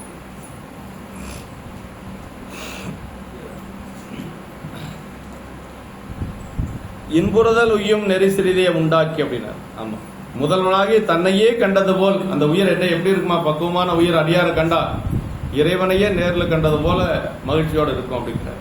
ஆமா, அவ்வுயிர் இன்புற்று மெய்யடியார் ஏவின பணிகளை மகிழ்வுடன் ஏற்று செய்யுமாறு சிறிதளவு நல்லறிவை உண்டாக்கி அப்படின்னார். பையவே மட்டாய் மலராய் வருநாள் முன்னை நாள் மொட்டாய் உருவா முறை போல அந்நல் வழியே மெதுவாக தேனுள்ள மலராய். அதாவதுங்க, ஒரு ஆன்மாவுக்கு பக்குவம் வந்துருச்சு அப்படின்னா அதுக்கு கடைசி நிலை என்னன்னா அடியாரோடு இருக்குன்னு நினைக்கும். அதுதான் ரொம்ப கடைசியான நிலை. அதுக்கு மேல ஒரு நிலை இல்லை. அதான் நம்ம திருவருட்பயன்ல சொன்னோம் இல்லையா, இன்புறு நிலை என்று சொல்லுவதுதான் உயர்ந்த நிலை.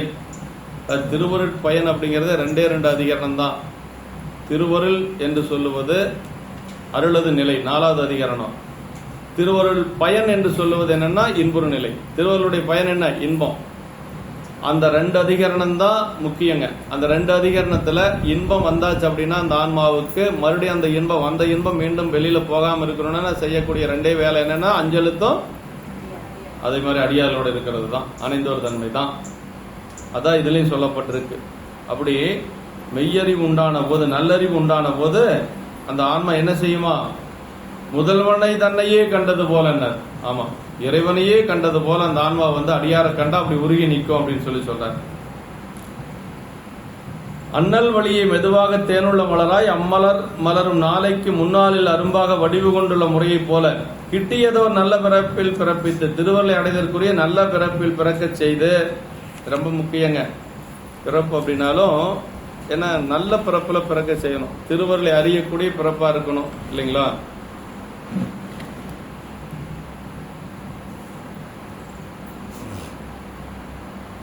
திருவருளை அடைதற்குரிய நல்ல பிறப்பில் பிறக்க செய்து நாடும் வினையல்ல 2 இடையொப்பில் தனக்கு நிகழும் இருவினைகளிலும் உவர்ப்பு தோன்றி தீவினை நல்வினை தீவினை என்று சொல்லக்கூடிய 2 வினைகளிலும் உவர்ப்பு தோன்றி இருவினையொப்பு உண்டான போது, அப்படி இருவினையொப்பு வரணும் ஒரு ஆன்மாவுக்கு அப்படின்னா நல்வினையின் பயனாக இன்பத்திலேயோ விருப்பம் வரக்கூடாது, தீவினையின் பயனாகிய துன்பத்திலையும் வெறுப்பு வரக்கூடாது. 2 ஒன்று போலவே கருதணும். 2 ஒன்று போலவே கருதும். அதான் இருவினையொப்பு அப்படிங்கிறது.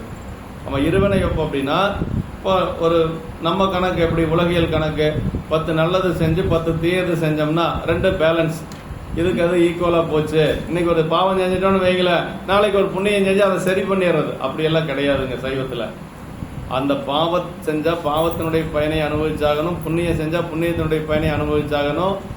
பாவம் என்று சொல்லுவது இரும்பு விலங்கு, புண்ணியம் என்று சொல்லுவது பொன் விலங்கு. பொன் விலங்கா இருந்தாலும் விலங்கு தான், புரியுதா? பொன் விலங்கா இருந்தாலும் சரி, தங்க விலங்கு போட்டுக்கிறோங்க, நீங்க 4 நாளைக்கு ஜெயில இருங்கன்னா போயிருவோமா? நம்ம தங்கமா இருந்தாலும் விலங்கு தானே. அப்ப அதுவும் பிறப்புக்கு ஏதுவாக இருக்கக்கூடியது தான். எது? புண்ணியமும் பாவமும் பிறப்புக்கு ஏதுவாக இருக்கக்கூடியதான். இது 2மே வேண்டாம் அப்படின்னா என்ன செய்யணும்? 2ஐயும் ஒன்று போலவே கருதுவது, இன்ப துன்பங்களை ஒன்று போலவே கருதுவது. அதுதான் இருவினையொப்பு என்று சொல்லுவது. அப்போ ஒரு ஆன்மா எப்ப பிறப்பு நீங்க அப்படின்னா இருவினையொப்பு வந்தாதான் பிறப்பு நீங்க. இருவினையொப்பு வந்தா மலபரிபாகம் ஆகும். மலபரிபாகம் ஆச்சுன்னா சக்தி நிபாதம் வரும். ஏன்னா மலபரிபாகம் ஆனாதான் இருவினையொப்பு வரும் இல்லையா? இருவினையொப்பு வந்தா சக்தி நிபாதம் வரும். சக்தி நிபாதம் என்ன? திருவருள் சர்ச்சி ஆன்மாவில் பதிவது. அப்புறம் சக்தி நிபாதம் வந்தா வீடு பேர் கிடைச்சிடும். வேற ஒன்றும் தேவையில்லை. பெரிய முயற்சி எல்லாம் ஒண்ணு நம்மளுடைய முயற்சியில எதுவுமே ஆகிறது இல்லை இல்லைங்களா? எல்லாமே அந்தந்த நேரத்துக்கு நடக்கும். அப்படி பல்விரவி அத்தமதில் அன்றோ பல பிறவிகளிலும் முடிவு பெறுவதற்குரிய காலம் என்று இந்த திருவுள்ளம் கொண்டு அளவு என்று பார்த்திருந்து சக்தி பதிக்கும் தாம் அக்கால எல்லை இது என்று பார்த்த சமயத்தில் திருவள் சக்தி பதிக்க செய்யும் அருள் தர எம்மை காப்பதாக அப்படின்னார். முன்னை முதல் என்ன? முதல் இல்லோன் முன்னவன் எங்கள் பெறான் முதல் காண்பரி தாயபரான். இதை நம்ம பழமண்ணி படிக்கரை பதிகம் இல்லைங்களா?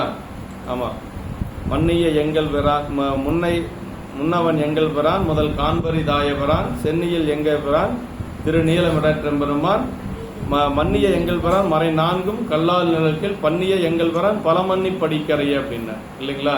அந்த பழமண்ணி படிக்கரை பதிகத்துல ஒரு சிறப்பு என்னன்னு கேட்டீங்கன்னா, இந்த பதிகத்தை பாடுனா பாடுறவங்களுக்கு மட்டுமல்ல, பாடுறவங்க அப்புறம் கேட்கறவங்க அவங்களுடைய கிளைகள், அவங்களுடைய சொந்த பந்தம், அவங்களுடைய சார்பு இருக்கிறவங்க எல்லாத்துக்கும் அந்த பலன் போய் சேருமா. இந்த பதிகத்துல தான் சொல்றாருங்க. இந்த ஒரு பதிகத்துல தான் அப்படி சொல்றாரு சுந்தரர்.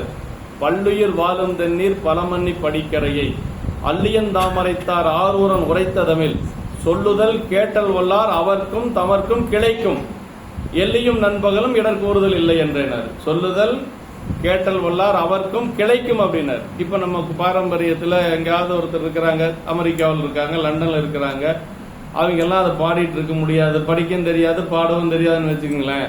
இல்ல குழந்தைகள் இருக்குது, அதுக்கு என்ன செய்யணும், இந்த பதிகத்தை பாடுனா அவங்களுக்கும் அந்த பலன் போய் சேருங்கிறார். பாடுறது மட்டுமல்ல, கேட்டாவே போதும் அப்படிங்கிறார். அருமையான திருப்பதிகம். பல்லுயிர் வாழும் தண்ணீர் பலமன்னி படிக்கரையை அள்ளியன் தாமரைத்தார் ஆரூரம் உரைத்ததமில் சொல்லுதல் கேட்டல் வல்லார் அவர்க்கும் தமர்க்கும் கிளைக்கும் நர். அப்புறம் எல்லையும் நண்பகலும் இடர் கூறுதல் இல்லை என்றனர். கிளைகளை கேடுபடா கிளைகளை கேடுபடா திரும்ப சொல்றாரு. இதுல நம்ம அது என்ன கோழிலி பதிகத்தில் சொல்றாரு, கோலாய நீக்குவன் கோழிலியம் பெருமான் சொல்றாரு இல்லையா. அதுல சொல்றாரு கேடுபடா திறமரளி கேளாயினம் கிளைகளைக்கும் கேடுபடா திறமரளி கோலாய நீக்குமவன் கோலிலியம் பெருமான கிளைகளைக்கும் நாங்க சொல்றாரு. ஆனா இதுலதான் தெளிவா சொல்றாரு, சொல்லுதல் கேட்டல் வல்லார் அவர்க்கும் தமர்க்கும் கிளைக்கும் அப்படின்னு. அப்புறம் எல்லையும் நண்பகல் இரவும் பகலும் துன்பம் வராது அப்படின்னு சொல்றாரு. இது சென்னிப்பையா அந்த பதிகத்தை ரொம்ப முக்கியமா சொல்வார். முன்னை முதல் என்ன முதல் இல்லோன் என்று சொல்லி முன்னவன் எங்கள் பிரான் முதல் காண்பரிதாய பிரான் அப்படின்னு சொல்ல பெருமான் அப்படிப்பட முன்னை பழம்பொருட்கும் முன்னை பழம்பொருளே பின்னை புதுமைக்கும் பேர்த்தும பெற்றியனே திருவாசல். முன்னோர் இல்லா முன்னோன் அப்படின்னா தன்னில் பழையோர் இல்லாத பழையோன் அப்படின்னு சொன்னாரு. ஆமா, மெய்யடியாரை இறைவனாக காணுதல் சிவஞான போதம் 12ஆம் நூற்பா 2ஆம் அதிகரணம் சிவஞான மாவாடிய உரையால் உணரலாம் அப்படின்னு சொல்லி மெய்யடியார் ஏவின பணிகளை மகிழ்வுடன் ஏற்று செய்தல் அப்படின்னார். நல்ல அடியார்கள் சொன்ன பணிகளை மகிழ்வோடு செய்வது அப்படிங்கிறது தான் சிவன் முக்தர்களுடைய ஒரு கடமைங்க. அதான் இதுல சித்தியார்ல சொல்லுது, ஆசையோடும் அரணடியார் அடியாரை அடைந்துட்டு அவர் கருமம் முன்கருமமாக செய்து கூசி மொழிந்த அருஞான குறியில் நின்று கும்பிட்டு தட்டமிட்டு கூத்தாடி திரியனர். அது முதல் 4 வரி நல்லா இருக்கு.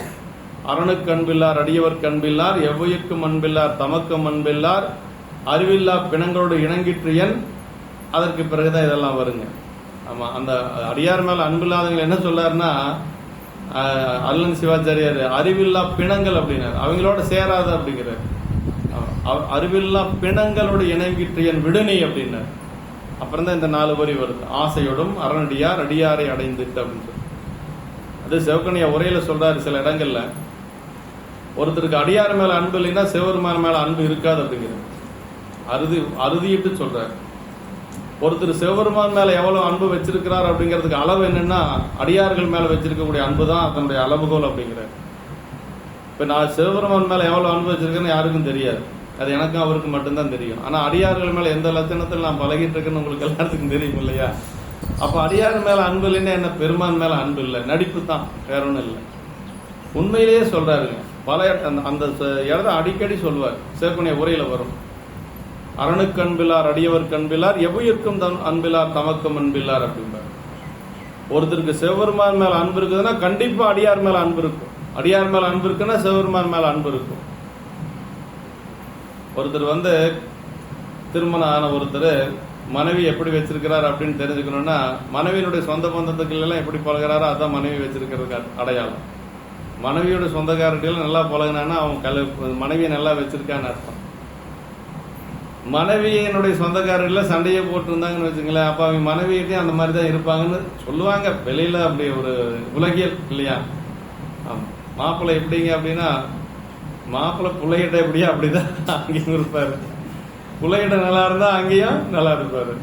இதுதான் ஒரு சிம்பிள் லாஜிக் தான் உலகியல வச்சு சொல்றது. அது மாதிரி இப்ப சிவபெருமானுடைய இப்ப அடியார்கள்னா யாரு, பெருமானுடைய சொந்த பந்தம் மாதிரி இல்லைங்களா. இப்ப பெருமான்கிட்ட அன்பு இருந்தா அந்த சொந்த பந்தத்துக்கிட்டே அன்பு இயற்கையா இருக்கு. அதுதான் உண்மைங்க. அரணுக்கு அன்பில்லார் அடியவர் கண்பில்லார் அப்படின்பாரு. அத்தான் ஆலங்காடா அடியாருக்கு அடியேன் ஆவேனோ சுந்தரர் கேட்கிறார் பாருங்க. அடியாருக்கு அடியேன் ஆவேனோ, அடியாருக்கு அடியேன் ஆனவர் தானே அவர். அதுக்காக தானே மண்ணுலகத்துக்கே வர்றாரு. பெருமானுக்கு தோழரா இருந்ததை விட விட்டுட்டு அடியாருக்கும் அடியேன் அடியாருக்கும் அடியேன் அடியாருக்கும் அடியேன் ஆரூரன் ஆரூரில் அம்மானுக்கால. இதுக்கு மேல என்ன வேணும்? வேற ஆரூரன் ஆரூர்ல இருக்கக்கூடிய ஆரூர் பெருமானுக்கு அடியேன் ஆவேனாரு. எல்லாத்துக்கும் அடியேன் அடியேன் சொன்னவர் பெருமானுக்கு அடியேன் அப்படின்னாரு. ஆனாலும் கூட அப்பப்போ அவருக்கு மனசுக்குள்ள அத்தான் ஆலங்காடா அடியார்க்கு அடியேன் ஆவேன் என்று சொல்லி சுந்தரர் வந்து ஆலங்காட்டு பதிகத்தில் சொல்றார். பட்டணத்தடிகள் சொல்றார் ரொம்ப அழகா, தொண்டர் தொண்டருக்கு தொழும்பாய் தெரிவனே என்ன. அடியாருக்கு மட்டும் இல்லையா, அடியாருடைய அடியார்களுக்கு நாம் அடிமையா இருக்கணுங்கிறார். தொழும்புனா அடிமை. எவ்வளவு பெரிய ஒரு பட்டணத்தடிகள். அவர் சொல்றார், தொண்டர் தொண்டருக்கு தொழும்பாய் தெரிவனே அப்படின்னார். அடியாருடைய அடியார்களுக்கு, இரண்டாம் நிலையில் இருக்கக்கூடிய அடியார்கள், அவங்களுக்கெல்லாம் நான் வந்து அடிமையா இருக்கணும் அப்படின்னு சொல்லி சொல்றார். ஈசனுக்கு அன்பில்லார் அடியவர் கண்பில்லார் அப்படின்னு சொல்லி சொல்றார். தேனையுடைய மலர் முன் மொட்டாக இருந்தது, செடி வாடாமலும் பூச்சி அரிக்காமல் இருந்தது. மொட்டாக இருந்ததால் இப்பொழுது வேதனையுடைய மலராக, தேனையுடைய மலராக மலர்ந்துள்ளது. அதே போல் இறைவனை அடைவதற்கு முன் நற்பிறப்பில் பிறந்திருக்க வேண்டும், அதனையே கிட்டியதோ நல்ல பிறப்பில் பிறப்பித்து என்றார் என்று சொல்லி சொல்லாருங்க. ஆமா, நல்ல பிறப்புல பிறந்திருந்தா அந்த தொடர்ச்சி அப்படியே வரும். அப்படி இல்லை அப்படின்னா பிறந்ததுக்கு பிறகு நல்ல தொடர்பு கிடைக்கணும் நமக்கு, இல்லைங்களா? நல்ல தொடர்பு கிடைக்கல நம்ம இங்க உட்கார்ந்து இருக்கவே முடியாத. ஏதோ ஒரு விதத்துல சாமி கொண்டு வந்து வச்சிருக்கிறார் இல்லையா, அதுக்கு தான் இறைவனுடைய கருணையை நம்ம பாராட்டணுங்கிறது, பார்க்கணுங்கிறது, வணங்கணுங்கிறது. அப்பர் சாமிகளே வந்து போயிருக்கிறார் அப்படின்னா, இங்கிருந்து வெளியில போயிருக்கிறாருன்னா பெருமானுடைய திருவருள் வாய்க்க பெறலைங்கிறாரு சேக்கிழார் பெருமான் சொல்றாரு, இல்லைங்களா? எல்லா உலக இயல்பு கண்டு நிலையா வாழ்க்கை அல்லேன் என்று அறத்துறந்து சமயங்களானவற்றின் நல்லாறு தெரிந்துணர் நம்பர் அருளாமையினால் கொல்லாமை மறைந்துரையும் அவன் சமயம் குருவான். யாருக்கு? சைவத்தினுடைய பெரிய ராஜா இல்லையா, திருநாவுக்கரசு நாயனார், இல்லைங்களா? எல்லாத்துக்கும் அப்பர் அப்படின்னா எல்லாத்துக்கும் மேலைன்னு அர்த்தம் இல்லையா? அவருக்கே அந்த நிலைமைனா நம்மள எந்த மூலையில் இருக்கிறோன்னு பார்த்துக்கங்களேன். நம்பர் அருளாமையினால், ஒரே காரணம் தான், வேற எந்த காரணம் நம்ம சொல்லக்கூடாது. சேக்கிழார் பெருமான் சொன்ன காரணம் நம்பர் அருளாமையினால் கொல்லாமை மறைந்துரையும் அமன் சமயம் குறுகுவார் அப்படின்னு. இத்தனைக்கு ஏற்கனவே முன்னமே முனியாகி இணையடைய தவம் என்றான் அப்படின்னு. போன பிறப்புலயே முனிவரா இருந்து பெருமானை வழிபாடு செய்த ஒருத்தருக்கு அந்த நிலைமை அப்படின்னா நாமெல்லாம் எங்க கிடந்தோம், எப்படி இருந்தோங்கிறது நமக்கு தெரியவே தெரியாது, இல்லைங்களா?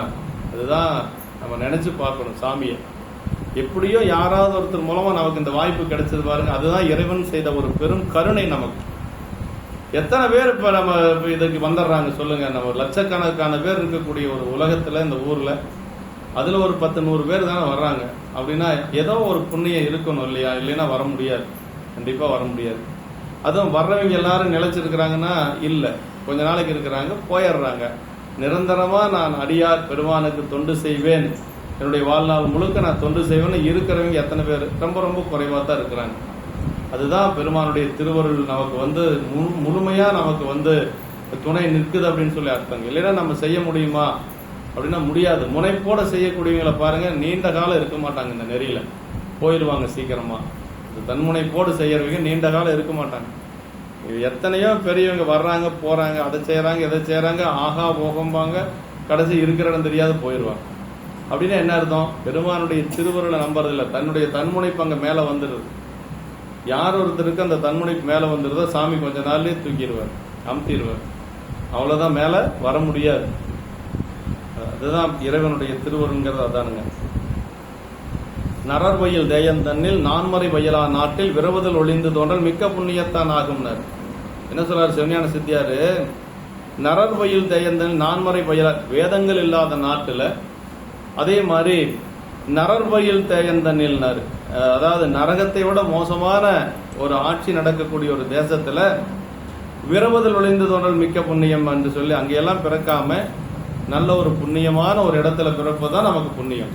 எவ்வளவு பெரிய தவம் செஞ்சிருக்கணும் நாம, இந்த பாரத மண்ணில பிறக்கிறதுக்கே பெரிய தவம் செஞ்சிருக்கணும் இல்லையா? நல்வினை பயனும் தீவினை பயனும் ஒன்றன் பின் ஒன்றாக மாறி மாறி வரும். அவ்வாறு வரும்போது நல்வினையும் தீவனையும் ஒரு காலத்தில் உடம்பு நிலை உண்டாகும். அப்போது சுந்தோபசந்த நியாயமாக ஒன்றையொன்று அளிக்கும் போது இரண்டும் கெட்டொழியும். அச்சமயத்தில் ஆன்ம வினை, அதுவே இருவினை ஒப்பு என்பர் ஒரு சாரர். அது உண்மையான ஒரு இருவினை ஒப்பு இல்லை. அதாவது துலோத்தமை வச்சு இந்த நியாயத்தை சொல்றாரு. துலோத்தமை அப்படிங்கிறது நம்முடைய பிரம்மன் படைத்த அழகான ஒரு பெண். அந்த பெண்ணை அடைவதற்காக சுந்தன் உபசுந்தன் 2 பேரும் சண்டை போட்டு 2 கடைசி அழிஞ்சு போனாங்க. அது மாதிரி சொல்றாருங்க. அப்படியெல்லாம் நமக்கு வந்து இது ஆகாது. சுந்தோபுசந்த நியாயமாக 2 வினைகள் தமக்குள் தாக்கி அழியும் என்றால் அடுத்த வினை வருவதற்கு யாதொரு தடையும் இல்லை. பாவம் புண்ணியமும் தற்செயலாக சமமாகிவிடும் என்றால் எக்காலத்தும் அவ்வாறு நிகழாது என்று சொல்லி இருவினை ஒப்பு அது அப்படி அல்ல. இருவினை ஒப்புனை என்ன அப்படிங்கிறது சைவ சித்தாந்தம் நேரடியா நமக்கு சொல்லுது.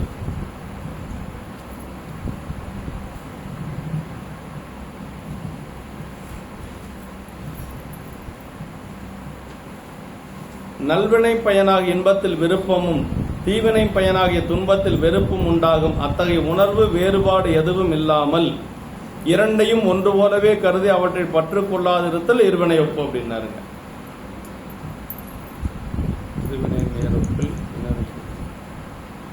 திருமந்திரத்துல சொல்றாரு, இருவினை நேரொப்பில் இன்னருள் சக்தி குருவென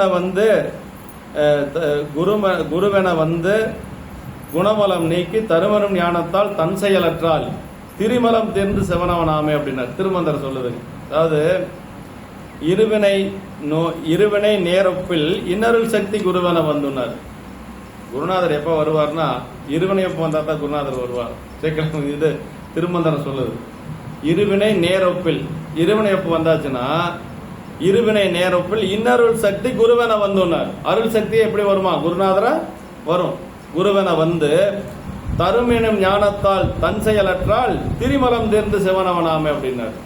அப்படி வந்ததுன்னா அந்த நம்முடைய ஆன்ம ஞானம் வந்து தன் செயலற்று திரிமலம் தேர்ந்து 3 மலங்களும் தீர்ந்து எப்படி இருக்குமா அந்த ஆன்மா சிவனாகவே இருக்கும் அப்படிங்கிறார். சிவமாக இருக்கும் அப்படிங்கிறார். அப்ப எப்ப குருநாதர் நமக்கு வருவார் அப்படின்னா இருவினை ஒப்பு வந்தா தான் குருநாதர் நேரடியாக வருவார். குருநாதர் வந்தாச்சுன்னா நமக்கு வந்து 3 மலங்களும் நீங்கும், ஞானமும் கிடைக்கும் அப்படிங்கிறார். இது திருமந்திரம் சொல்லுது.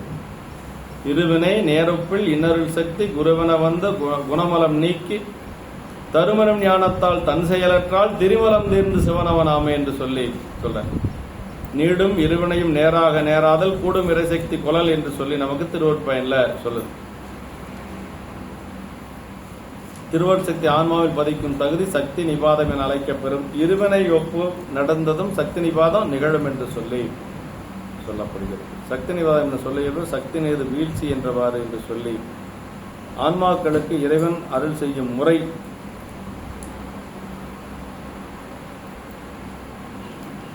மூன்று வகையான ஆன்மாக்கள் நமக்கு. அந்த 3 வகையான ஆன்மாக்களுக்கு இறைவன் எப்படி வந்து அருள் செய்யறான் அப்படிங்கறத அடுத்த பாட்டுல சொல்றாருங்க. 2 மணி ஆயிடுச்சு. அடுத்த மாசம் பாத்துக்கலாமா? கரெக்டா 10 மணிக்கு ஆரம்பிச்சிருவோம். நீங்க ஒரு 5 பேர் இருந்தாலும் சரி 4 பேர் இருந்தாலும் சரி.